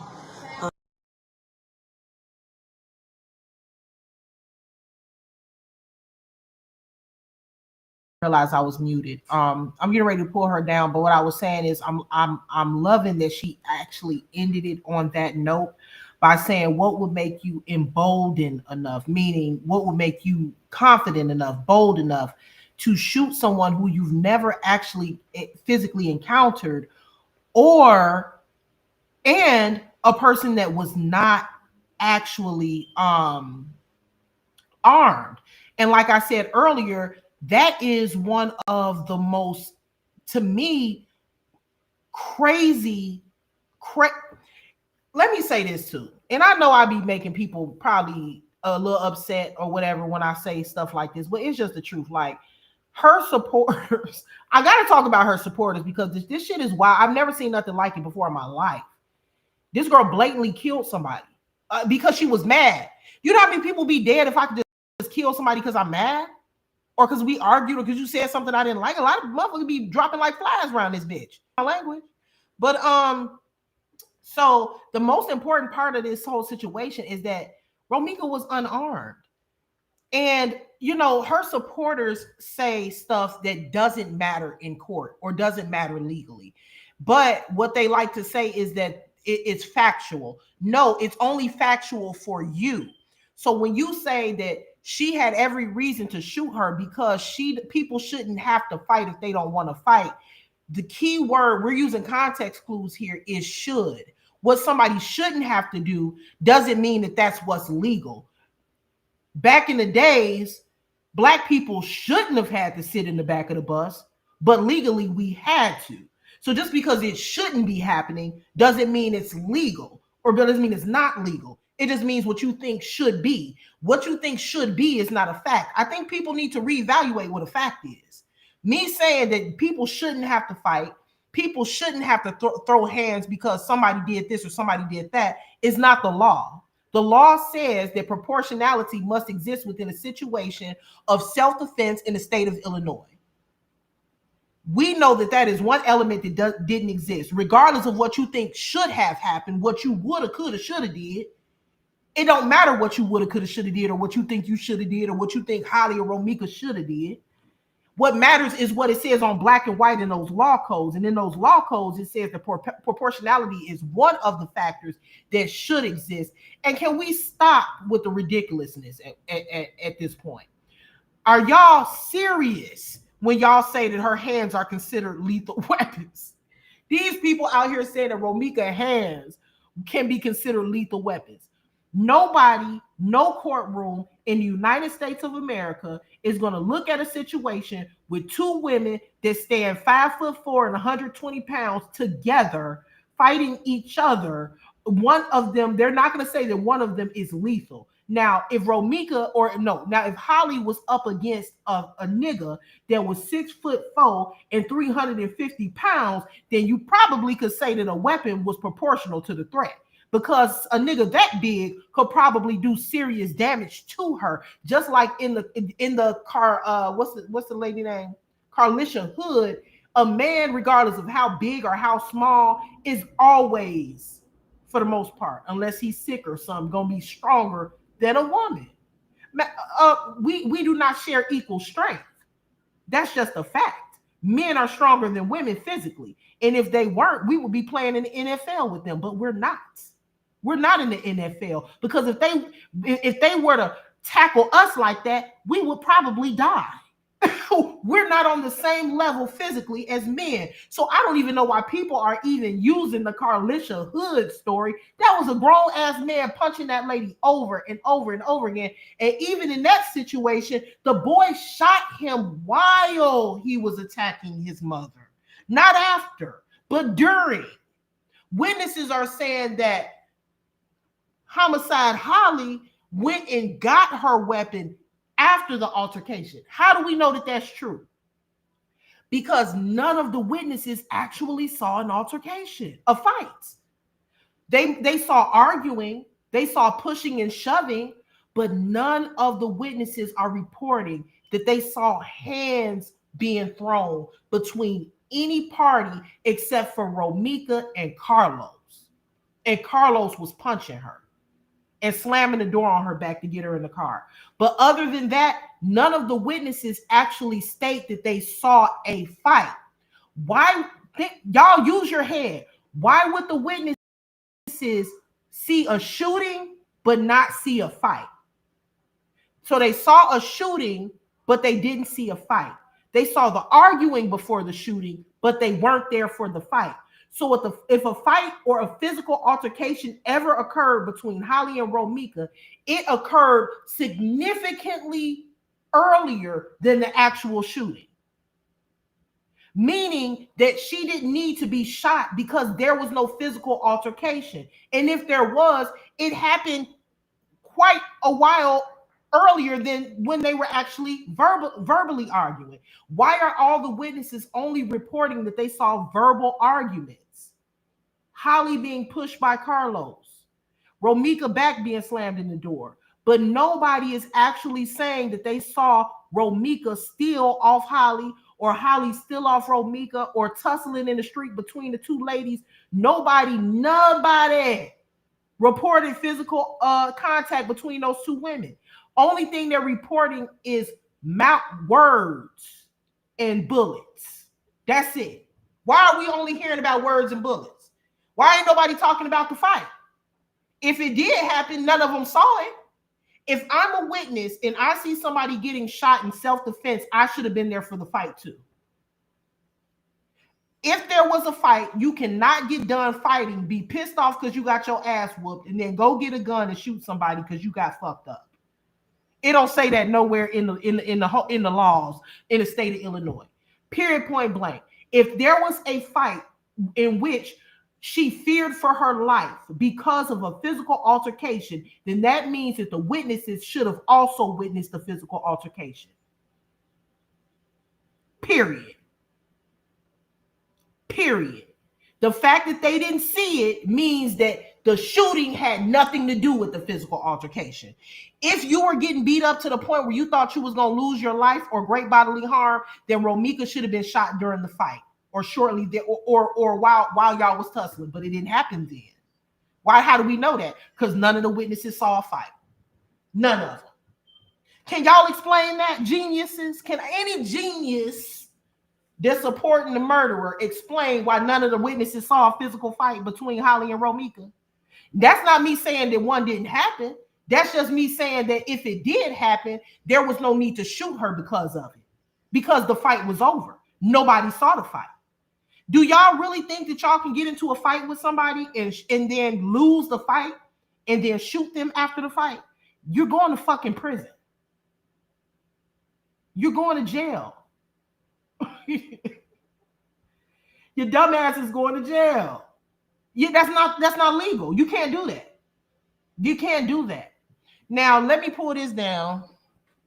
But I want y'all to sleep on that tonight, because I know I got some Holly supporters in the bushes that don't want to pop out. But y'all sleep on that tonight. Tonight, while you're taking your bubble bath before bed, and then eating your late night snack, and maybe, watching a couple of shows on Netflix, I want you to sit down and I want you to ask yourself something. I want you to ask yourself, if this was a case of self-defense where Holly was getting the brakes beat off of her and she was scared to death, why is it that none of the witnesses are reporting witnessing a physical altercation? Can you ask yourself that? Because while y'all are waiting on video evidence of a physical altercation, let me explain something. Even if evidence comes out that Holly beat the shit out of Romeka, or that Romeka beat the shit out of Holly is still going to prison. Holly is still going to prison. It doesn't even matter if a fight did occur. Who cares? It doesn't matter. Because during the shooting, it was over with. It doesn't matter what you think morally Romeka should have done. It doesn't matter if you think that Romeka was a jealous baby mama or a jealous ex-girlfriend. It doesn't matter what you think about that. What matters is that a murder was committed and it was unjustified. And that's what the courts are going to be looking at. The courts are I'm sure, character witnesses, and they're going to pull up stuff from social media to show character of all the parties. But do you think that that's going to really affect what actually happened on the day of September 8th? Somebody could have bullied me online for the past 4 years, but the day that I see you in person, if me shooting you is unnecessary, I'm still going to prison, no matter how bad of a person you were to me online. You could have been bullying me online, terrorizing me online, threatening me through my auntie, but the day that I meet you in person, if you decide not to harm me or kill me or do anything that could cause me to be unalive, and I walk away and get a gun and kill you, my ass is going to prison. So, Keys is a fucking idiot. Okay, so let me pull this down. Let me see. Okay. Now, I am not going to get too much into, again, I don't have an issue with Brown Mike. I just think that because I have been following him for a while and I know that he's really smart, I think that he just doesn't, I think it's some things about the case that he don't know. Like, I think that he's still in the middle of, like, he's actively researching certain things he just, I think, doesn't know about the case. So I'm going to give him a little bit of grace there. But I do want to read, let's see. Is this the status? Hold on, y'all. No, that ain't it. That's not it. Hold on, y'all.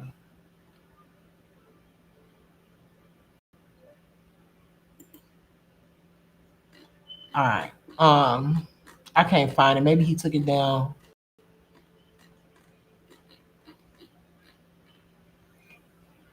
No, no, no. Here it is. No, that's not it. Okay, so I already read this status to y'all. I'm just gonna give you a because it may be some people in here now that weren't in here earlier that didn't see what I read. But basically, I went on Brown Mike's Facebook page, and he went to the school, walked around, got a feel of the actual school property. Now, I did this as well. Keys did it, and maybe somebody else could have done it as well. But we already know what the school looked like, all of that. But so I'm gonna read it again for the people coming in. Why was Holly on school property with Carrie? Well, she was not. The subsection, the within 1,000 feet of a school, park, courthouse, or public housing clause of Illinois state law was struck down by the Illinois Supreme Court as unconstitutional. People versus Charez 2018 invalidated the 1,000-foot park restriction. People versus Green 2021 extended the same logic to the 1,000-foot school restriction. As those decisions, the 1,000-foot enhancement no longer exists for schools in Illinois. Only possession on actual school property remains prohibited. So the claim that Illinois makes it unlawful to possess within 1,000 feet of school grounds is legally outdated by several years. Now, I don't know who's told Brown Mike that there was some sort of I don't know. I don't think I remember hearing anybody saying that you are not allowed to possess a weapon legally with a concealed to carry near school grounds. I've never said that. I don't think I've heard anybody ever say that. I myself actually went on school grounds with my legal weapon. So, I mean, nobody said that it was illegal to do that. But what we're getting into when it comes to when you are in school borders and you discharge your firearm less than 1,000 feet from a school, there are repercussions for that. No, there might not be direct laws that say A, B, and C. No, you can't fire within 1,000 feet of a school building because A, B, and C. Because the way that Illinois looks at it is first-degree murder is the highest charge. There is no need to add on you were by a school, you were this, you were that with a charge like first-degree murder. But what they are going to do what they do in the state of Illinois is add on what you call aggravating factors.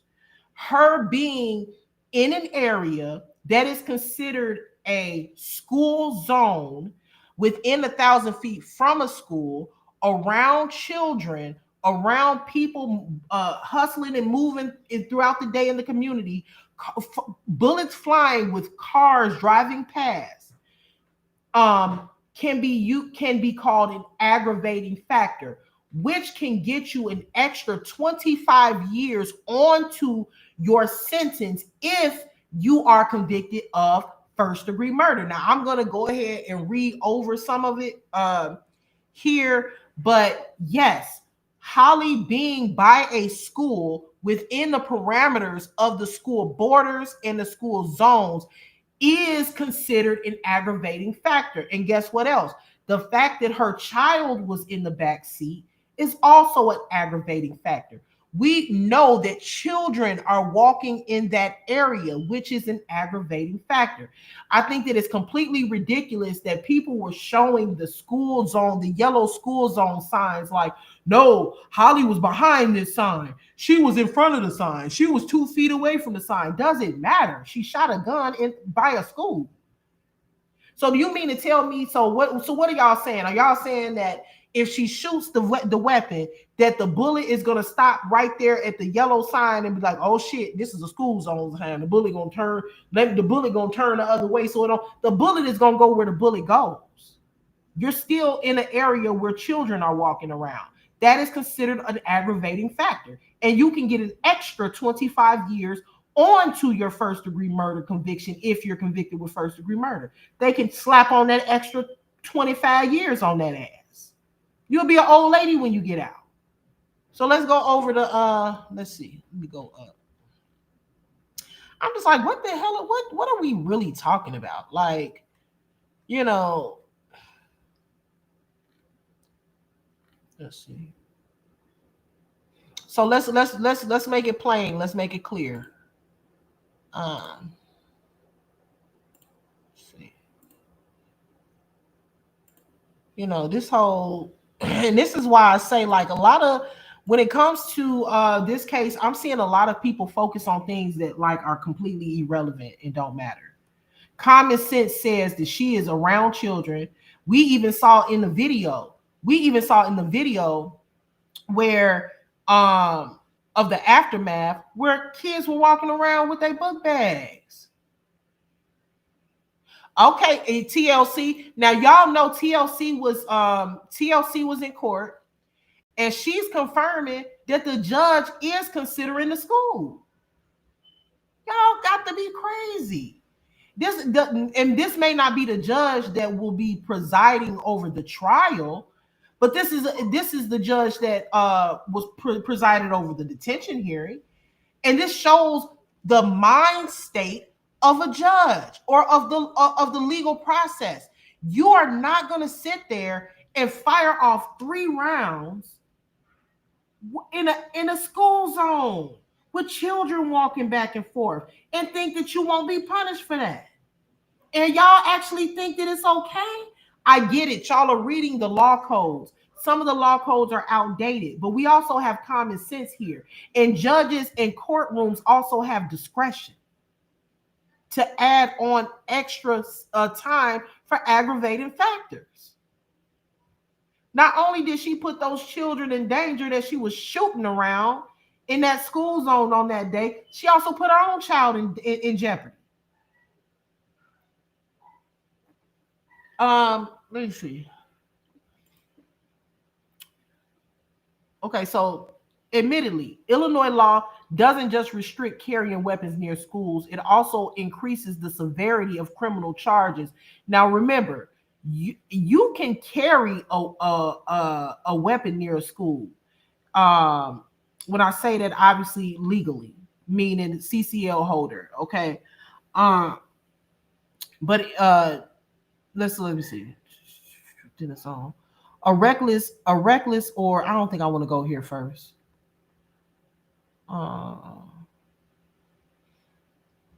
Let me go to, because I don't want to tell y'all nothing wrong. I understand you can carry a weapon just so long as it's legally done.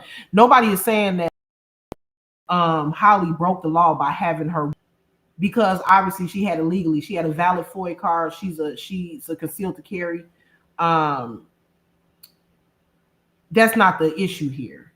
The issue is how she used her weapon in that moment. So I don't know who told Brown Mike that the argument is that she had a weapon. That's not the argument. The argument is that she discharged it illegally, according to the state of Illinois for right now. She's been charged with first-degree murder. So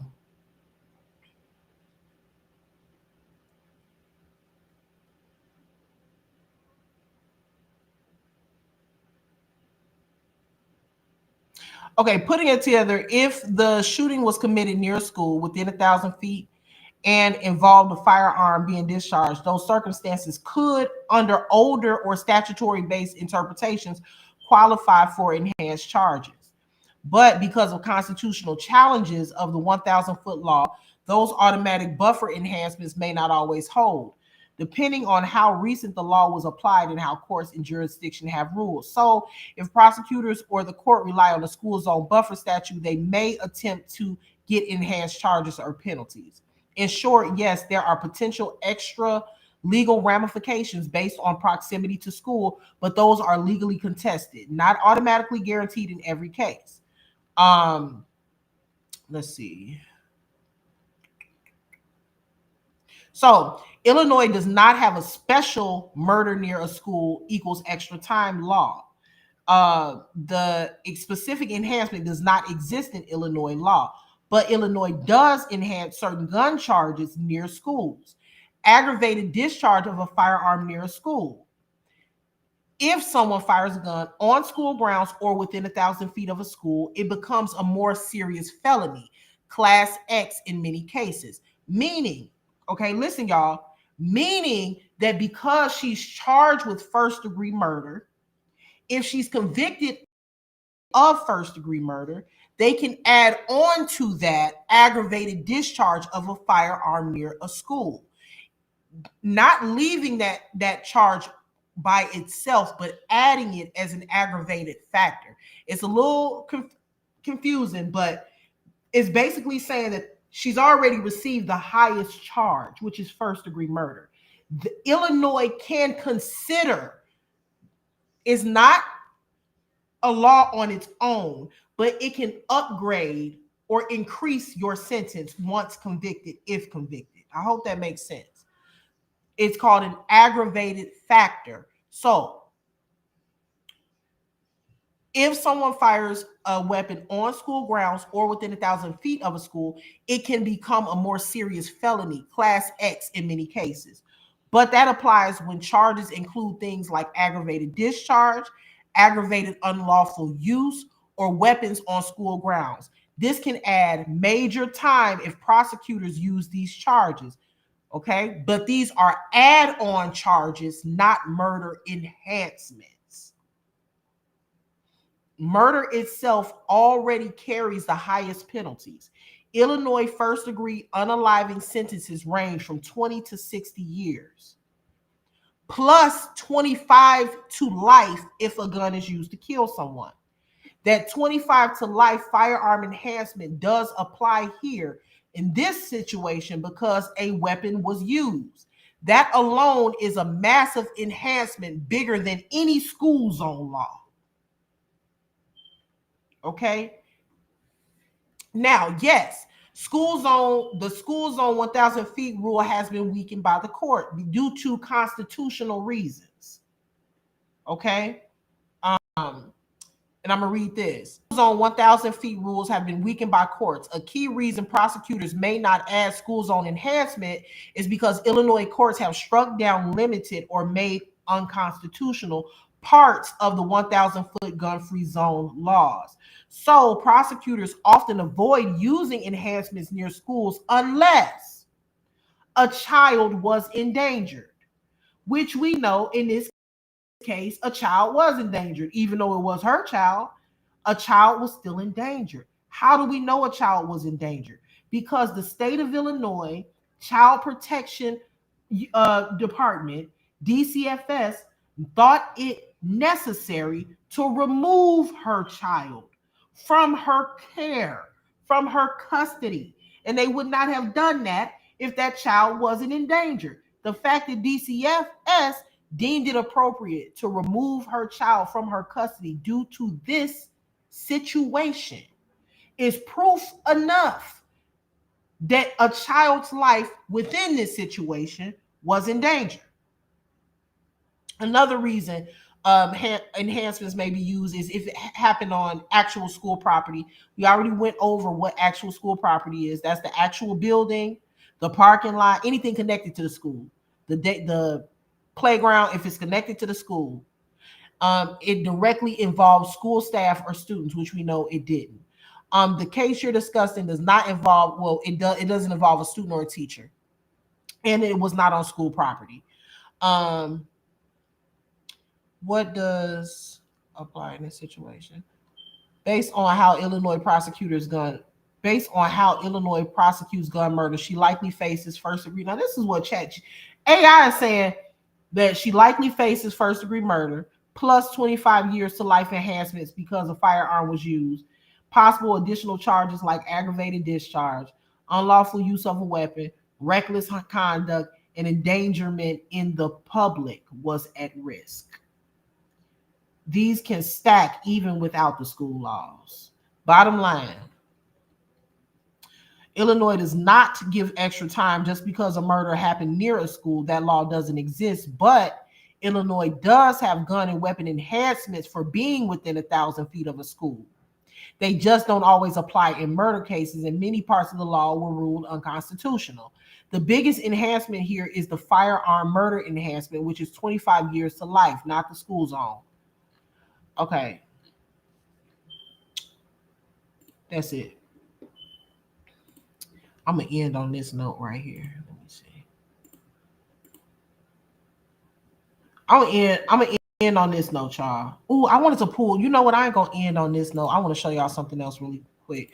But I did want to show y'all this. I think that this right here, before I move on to emails, this right here is going to be this is what's gonna kill her in court, y'all. Amongst other things. But this is what's gonna kill her in court. Because we already talked about proportionality, and we know that proportionality really does need to exist in a self-defense claim in the state of Illinois. But not only that, but you also have to show that you did not want to kill her, you had to kill her.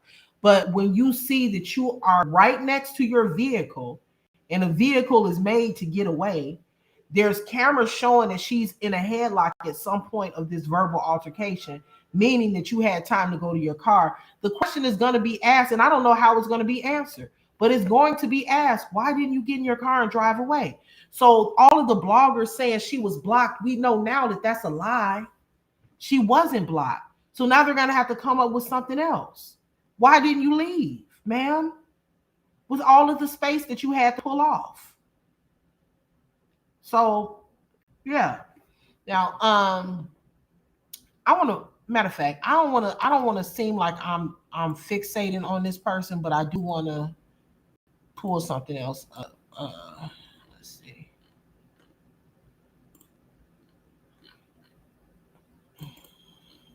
Where is it at? Oh, I think he deleted that. Did he delete it?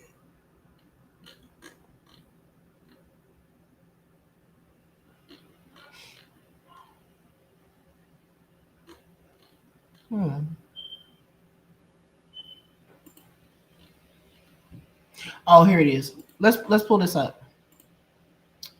You know, and another thing, the reason I say this is going to be really interesting is because I am excited to see who is going to be called to testify. It's not just going to be the people that were there on that day. I mean, it's going to be school staff. We know, according to family, that the school actually reported that, and I'm sure the investigators have spoken to the school. The school has already reported that Carlos has a history of coming to the school to fight Romika. We know this. He has, according to the school, he has a history of coming to school. According to her coworkers, he has a history of coming to her job to fight her. But let's stick on the school. The fact that Carlos has a history of getting into altercation at that school, why would you have your baby mama park across the street from the school? There's a history of conflict. There's a history of conflict. She could have parked somewhere, anywhere else.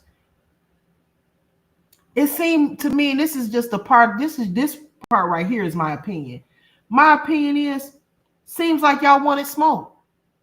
It seemed like y'all wanted smoke. Seemed like y'all wanted smoke. And well, it seemed like y'all wasn't trying to avoid the smoke. I'm not going to go as far as to say y'all planned it, because there's not enough information out just yet for that. But it seemed like y'all wasn't running from the smoke. Seemed like y'all wasn't running from the smoke. Seemed like if it was smoke, it was smoke, and y'all was cool with that. That's what it seemed. I'm gonna say it like that. I'm just gonna say it like that. Like, if it's smoke, it's smoke. That type of situation. Because if you are avoiding somebody, you're not gonna park right there by the child's school.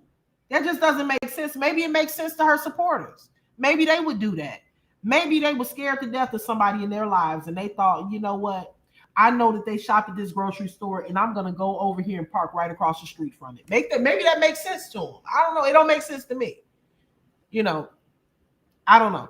Anyway, so Brown Mike said, a lot of you all are Hollies too. You just don't have his baby mama who pulled up on you yet. Why?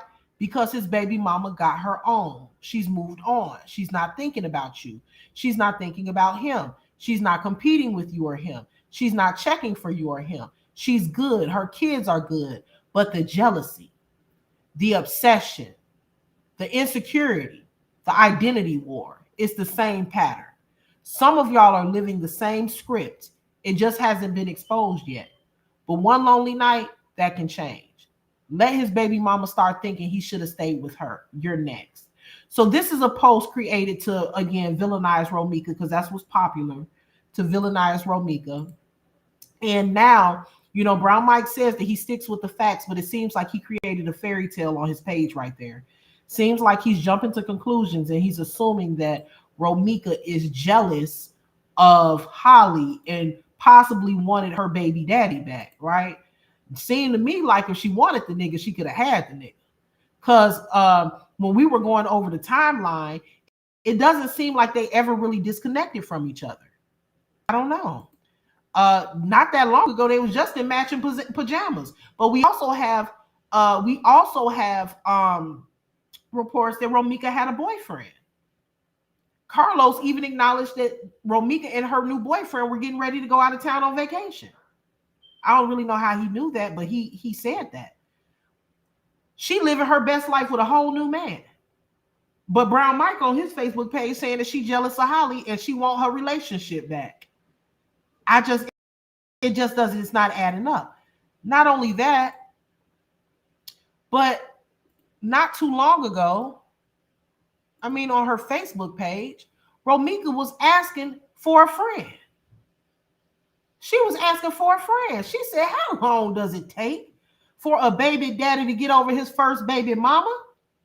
Asking for myself, because this nigga got to get off my DICK and be a good dad. I'm tired of getting popped up on at my job and school, ready to get fought on.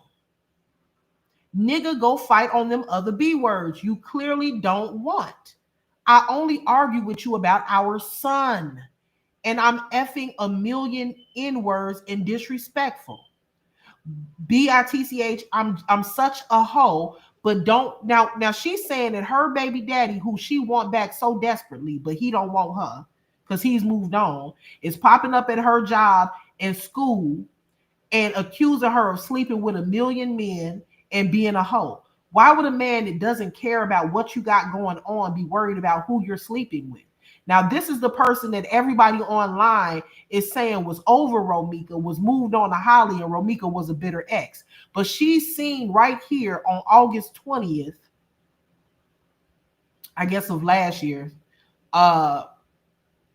saying, I only argue with you about our son. Oh my God, you don't have my number or address. He confirmed the same thing. She's not lying. He also said, I don't have her address or her phone number. This is a person who's really afraid, who's taken every action and every step to stay away from someone. This is not somebody that's minding other people's business, calling DCFS, trying to be all up, aggravate somebody. This is not somebody that's stalking somebody on social media like Holly was doing Romika. This is somebody that's taking real steps to get away from someone. She didn't want him to know where she lived. She didn't want him to have her phone number. Literally, the only place he knew to find her was at that baby school. And he actually confirmed that. She goes on to say, I'm tired of you playing with my name on me.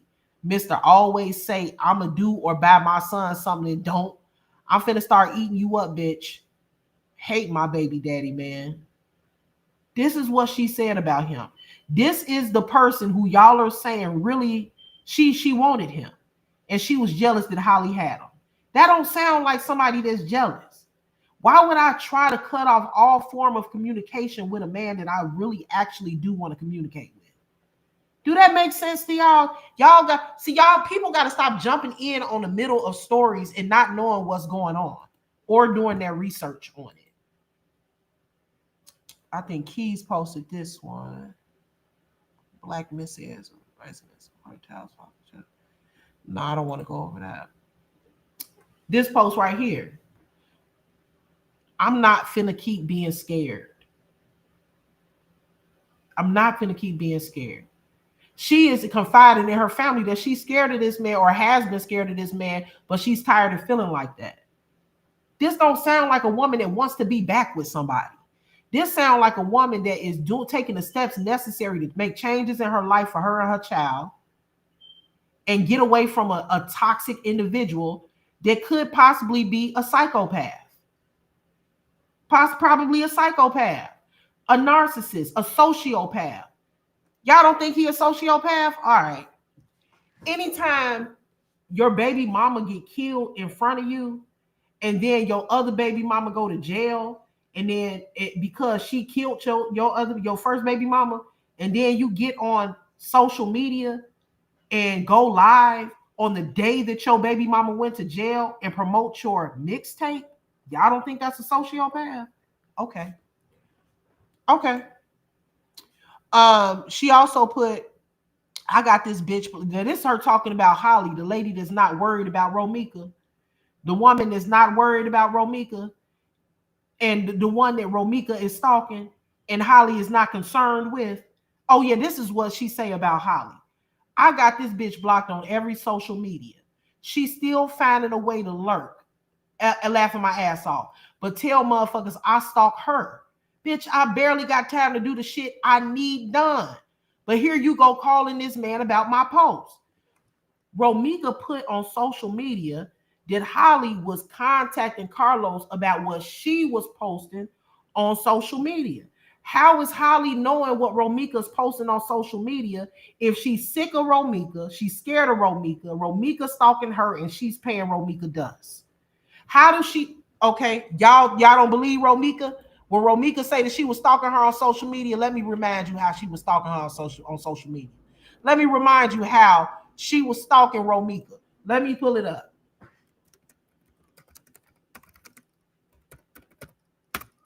Y'all think Romika was lying about that, and that that Holly was not stalking her and watching her every move on social media? Really? Okay, hold on.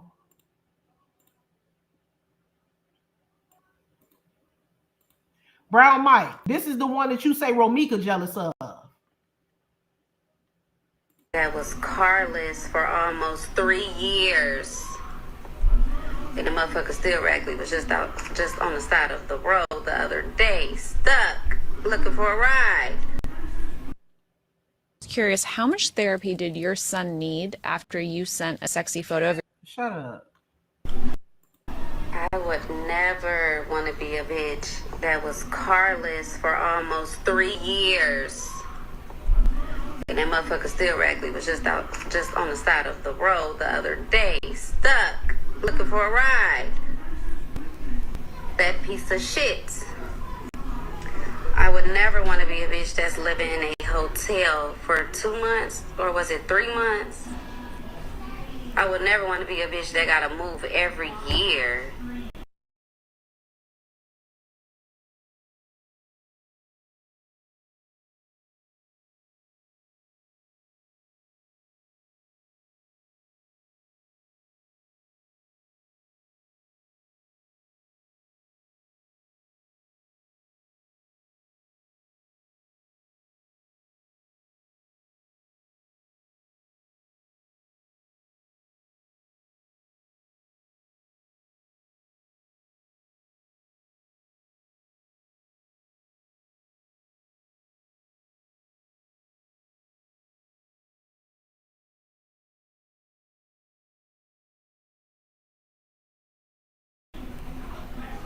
I would never want to be a bitch that got cheated on for 8 years, 9 years straight. Not a month, not a day off. Cheated on the whole time. I would never want to be a bitch. I would never want to be a bitch that call a nigga phone line. I would never want to be a bitch. It was Carlos for almost 3 years. Hold on, that's not it. Hold on, wait a minute. Hold on.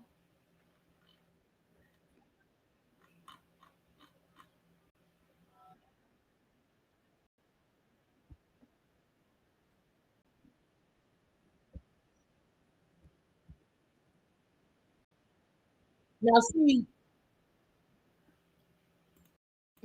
like to pull up everything that they can regarding Romika, but they don't like to pull this video up because you want to know why? This video shows that she was engaging. It shows that she was provoking. It shows that she was antagonizing. This don't show fear. This doesn't show fear. This doesn't show I'm afraid of Romika. This shows I'm fucking with Romika. I'm bothering you. The absolute audacity and gall for you to be engaging in the back and forth and then run to the courthouse. Let me see if I can find the other one.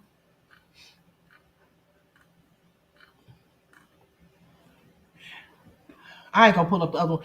Let me say this, y'all. So you know how the Delulus are running around and they trying to blame social media for why this murderer got charged. This is why she got charged, y'all. This is why she was charged. She was not charged because, number one, she was charged because she did it. Number two, she was charged because there was enough evidence to indict her. That's why she was charged. But the other reason why she was charged is because of this type of shit. Don't know, mind you, documents state that she was being heavily surveillance. You think they weren't looking at her social media? They were watching her and her social media, I'm sure. This is another reason. She took that last post that she did down where she said her and Carlos gonna be dressed just alike for the next 100, for another 100 holidays. And she had a lot of her supporters reposting that. Y'all helped her out big time. But this is another reason why she got her stupid ass picked up. Because she was bragging in a very subtle way. You literally just took somebody's life 2 months ago, and you have the audacity to be on social media at Long Steakhouse. This right here, whether y'all can pretend to play dummy if you want to, but everybody knew what she was doing posting these videos. You posting these videos because you want people to say, ha, while y'all online talking about me murdering somebody, I'm at Longhorn Steakhouse. Now y'all can act like y'all didn't know what this was about. It don't matter. We all know. I know that everybody know why she was doing this, whether you want to acknowledge it or not. She was doing this because she was trying to be funny. And now her ass is laughing in Cook County Jail Division 8. Ha ha. He who laughs first laughs last. This is what she was doing. This is what she was doing 2 months after she killed somebody. Even if you are out for a glass of wine and a dinner, if you know that everybody online talking about your murder, about how you killed somebody and whether it's self-defense or not, and you know that that's the topic, you got to be doing that on purpose. I'm not saying you can't drink wine. I'm not saying don't go to Longhorn, but do you think that it would be smart in the middle of investigation in which you're being investigated for first-degree murder to go online and say that for the next 100 holidays you're going to be dressed like the baby daddy that you killed for while you're under investigation? Y'all don't have to believe it, but guess what? The bitch in jail for a reason. She's a dummy, a straight jackass. I would be playing so humble online if I knew that there was a murder investigation wide open on me. Wide open. I would not be posting all of the great meals I'm eating on my... I told y'all the last time that I went live, but it might have been like the day before she got arrested. I told y'all she going to jail. I said she going to jail. And I think what she doing maybe is enjoying her last moments of freedom, because it ain't no way. I've never seen nobody do this. You're out being investigated for murder, and you're not saying you can't go out to eat. What I'm saying is, why post it online on the same platform that you know people are blogging on you about? The dummies will say it's a coincidence. The dummies will say, oh, it didn't mean anything. Get the fuck out of here. She did it on purpose, and and then this part of the reason why her ass is locked up, she was being too fucking cocky. Being cocky. Now they don't have lobster tail at Cook County. You and that motherfucker eating choke sandwiches and Muslim cakes and bean pies and shit. That's what your ass eating right now, and I'm loving it. Good for your ass. What else? I posted on my Facebook. Hold on. Let's see. Very delusional, but she ain't the only one that was a child. It ain't just her. Them supporters delusional as fuck because I would if I truly support someone and I see that they're doing something that may not be a good look, I'm gonna jump in that inbox and be like, I see you on social. Maybe you shouldn't be posting on YouTube like that. Maybe wait till the investigation is fully closed. But no, that's not what her auntie and them was doing. They was reposting the shit. They was like, yeah, look at my girl. Yeah, free Holly. Yeah, keep Holly free. I said, these people crazy. Talking about some girl, child. Ain't nobody keeping up nothing free. She killed somebody. But yeah, but this is what she was doing shortly before her arrest. But I'm gonna get ready to pull that down. Y'all don't finna get up off here. I think I covered everything I wanted to talk about. So yeah, we covered a lot of things. One of the things we covered is if you're going to murder somebody within the school zone, just understand due to the fact of children walking around endangering children, endangering the public, the school does matter. Why? Because in Illinois, it's called an aggravating factor. If you murder someone in the school zone, you can be at extra 25 years can be added on to your sentence because shooting within a school zone around children by a school can be considered an aggravating factor. Go look it up, please. So and then what else did we talk about? Then we also talked about the position of Holly's vehicle because people keep lying and saying that Holly could not get out. And tonight we showed that Holly absolutely could get out. When you look at the aerial view of her car, there was nothing blocking her to get out. Carlos reported that he pulled 2 car lengths ahead of her and parked his vehicle, double parked his vehicle, meaning his car was never moved. Romika is parked here. These are emergency vehicles that after the shooting, meaning all of this space was open. Miss Holly had room here in front of her and had room to the left of her to get her happy ass in her car and pull off with her baby that all of a sudden everybody is so concerned about. But like I stated, she didn't do that. She wanted to play Wild Wild West, and Holly pulled out a gun and played shoot 'em up right outside the car where her child was sitting. Then after she got done doing that, she threw a loaded gun into the back seat with her child. The lady that y'all are saying was so concerned with her child's safety. Number one, if she wanted to pull off, she could have. Number two, she threw a weapon in the back seat with the baby. I don't see a concerned mother there. Let me read some of my comments before I get off. Y'all know I don't be reading comments like that. I be trying. She wasn't Brown Mike, it's asinine. I don't know. I wouldn't even go as far as to say that because, like I said, I like Brown Mike. I like listening to his live streams. I think he's knowledgeable. I just don't think he knows everything about this case just yet. Just let him keep researching. Quadeja was definitely furious when every time Carlos was matching with Romika and when they had family outage. Yeah, why do you think she rushed to get dressed like him? Like, that's what she wanted to do. That's the life that she wanted, you know?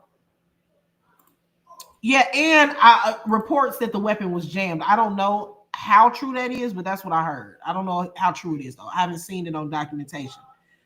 But I have heard that the weapon was jammed. That slow bus thought she had an active order as if where she could do what she did. Yeah. But you know what? Even if she did have an active order, what she did was still illegal. I am willing to, you know what, this weekend, they probably not gonna come though. But this weekend, I am willing to invite people to come to my channel to not just people that support Romika, but also people that support Holly, to listen to, and really, honestly, it's because I'm curious. I want to know, because everything that they're saying is being debunked. I mean, she could pull off, obviously. And majority of what they're saying is not true, which is the reason why she's been charged with first-degree murder. Okay, guys. But I would like to hear some of the the only thing I don't want to hear is she didn't have to fight. Should nobody have to fight if they don't want to? I don't want to hear that. I don't want to hear that. I don't want to hear. I don't want to hear. Because I don't want to debate about what somebody should do or could do or what they shouldn't have to do. We talking about what's legal. Over here, we strictly talking about the law. I'm not talking about what she should be doing, what she shouldn't have to do. If she can't fight, she shouldn't have to. I don't want to hear none of that shit. I want to talk about the law. According to the law. If anybody want to come over here on Saturday and come on a panel to explain what your reason is for defending someone who shot someone down in cold blood, according to witnesses, saying that she approached her several times and had space to leave if she wanted to. If you want to come over here and explain why you feel like that's okay, you're welcome to, because I'm going to hold a panel on Saturday. But the only rule is you can only speak legally, not morally, not what your opinion is, not what you would do or what you wouldn't do. I only want to hear about the law. I want to hear about proportionality. I want to hear about if she could leave, why didn't she? I want to hear about what the witnesses are saying. I want to hear about the autopsy. I want to hear about whatever we've seen as physical and what we've seen so far, because I'm sure we haven't seen it all. But whatever we've seen so far as physical evidence, I would love to debate about that. I'm not going to sit here and debate about what she should do, could do, would do, could have did, or what you would have did. I want to talk about what the law says about what Holly did. And according to what the witnesses are saying about what Holly did, how do you defend that when speaking legally? I don't want to talk about what your opinion is at all. So on Saturday, I'm going to make a thumbnail. On Saturday, I'm going to hold a panel. Everybody is invited. And I would love to hear why you support someone who has been charged with first-degree murder. And I'll be respectful, of course. However, that rule cannot be broken. We will not drift off into morality or anything like that. We're going to stick strictly on the law. So if you know the law and you know legally what it takes in the state of Illinois to not win, but to be legally within your rights when speaking on murdering someone in self-defense. If you're educated on that, please come up on a panel and explain to me why Holly was right and why you all are advocating for her. I just want to know. I would love to hear it. Ebony says she coming. Now I know the Romika supporters coming, but I want a couple Holly supporters to come because I want to hear your take on things and why do you feel so strongly about advocating for someone who admitted to being a murderer. I would love to hear it. And that's not me being facetious or sarcastic.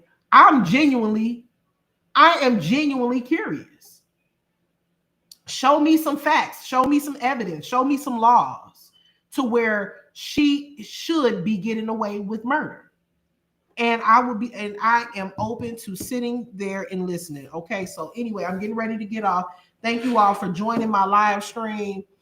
Joining me, watching me. Make sure that you guys hit the like button.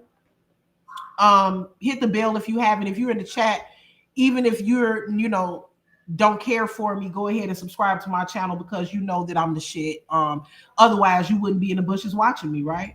So go ahead and subscribe, please. And then also, I don't drop my link a whole lot, but I am going to drop it on Saturday because I want to hear what y'all got to say.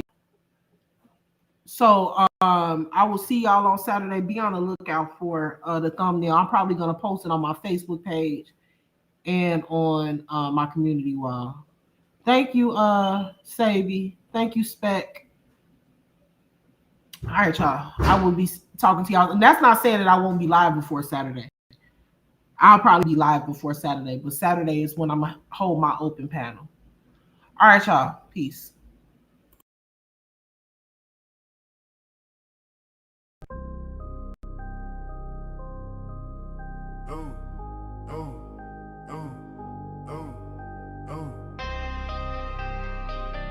Hey, I got a lady. Hey, I got a lady. Hey, name is the upper echelon. She a debater, baby. She can give it to you straight, no chaser. She got the smarts. She got the heart. She got the confidence, baby. Baby, she the upper echelon. You know you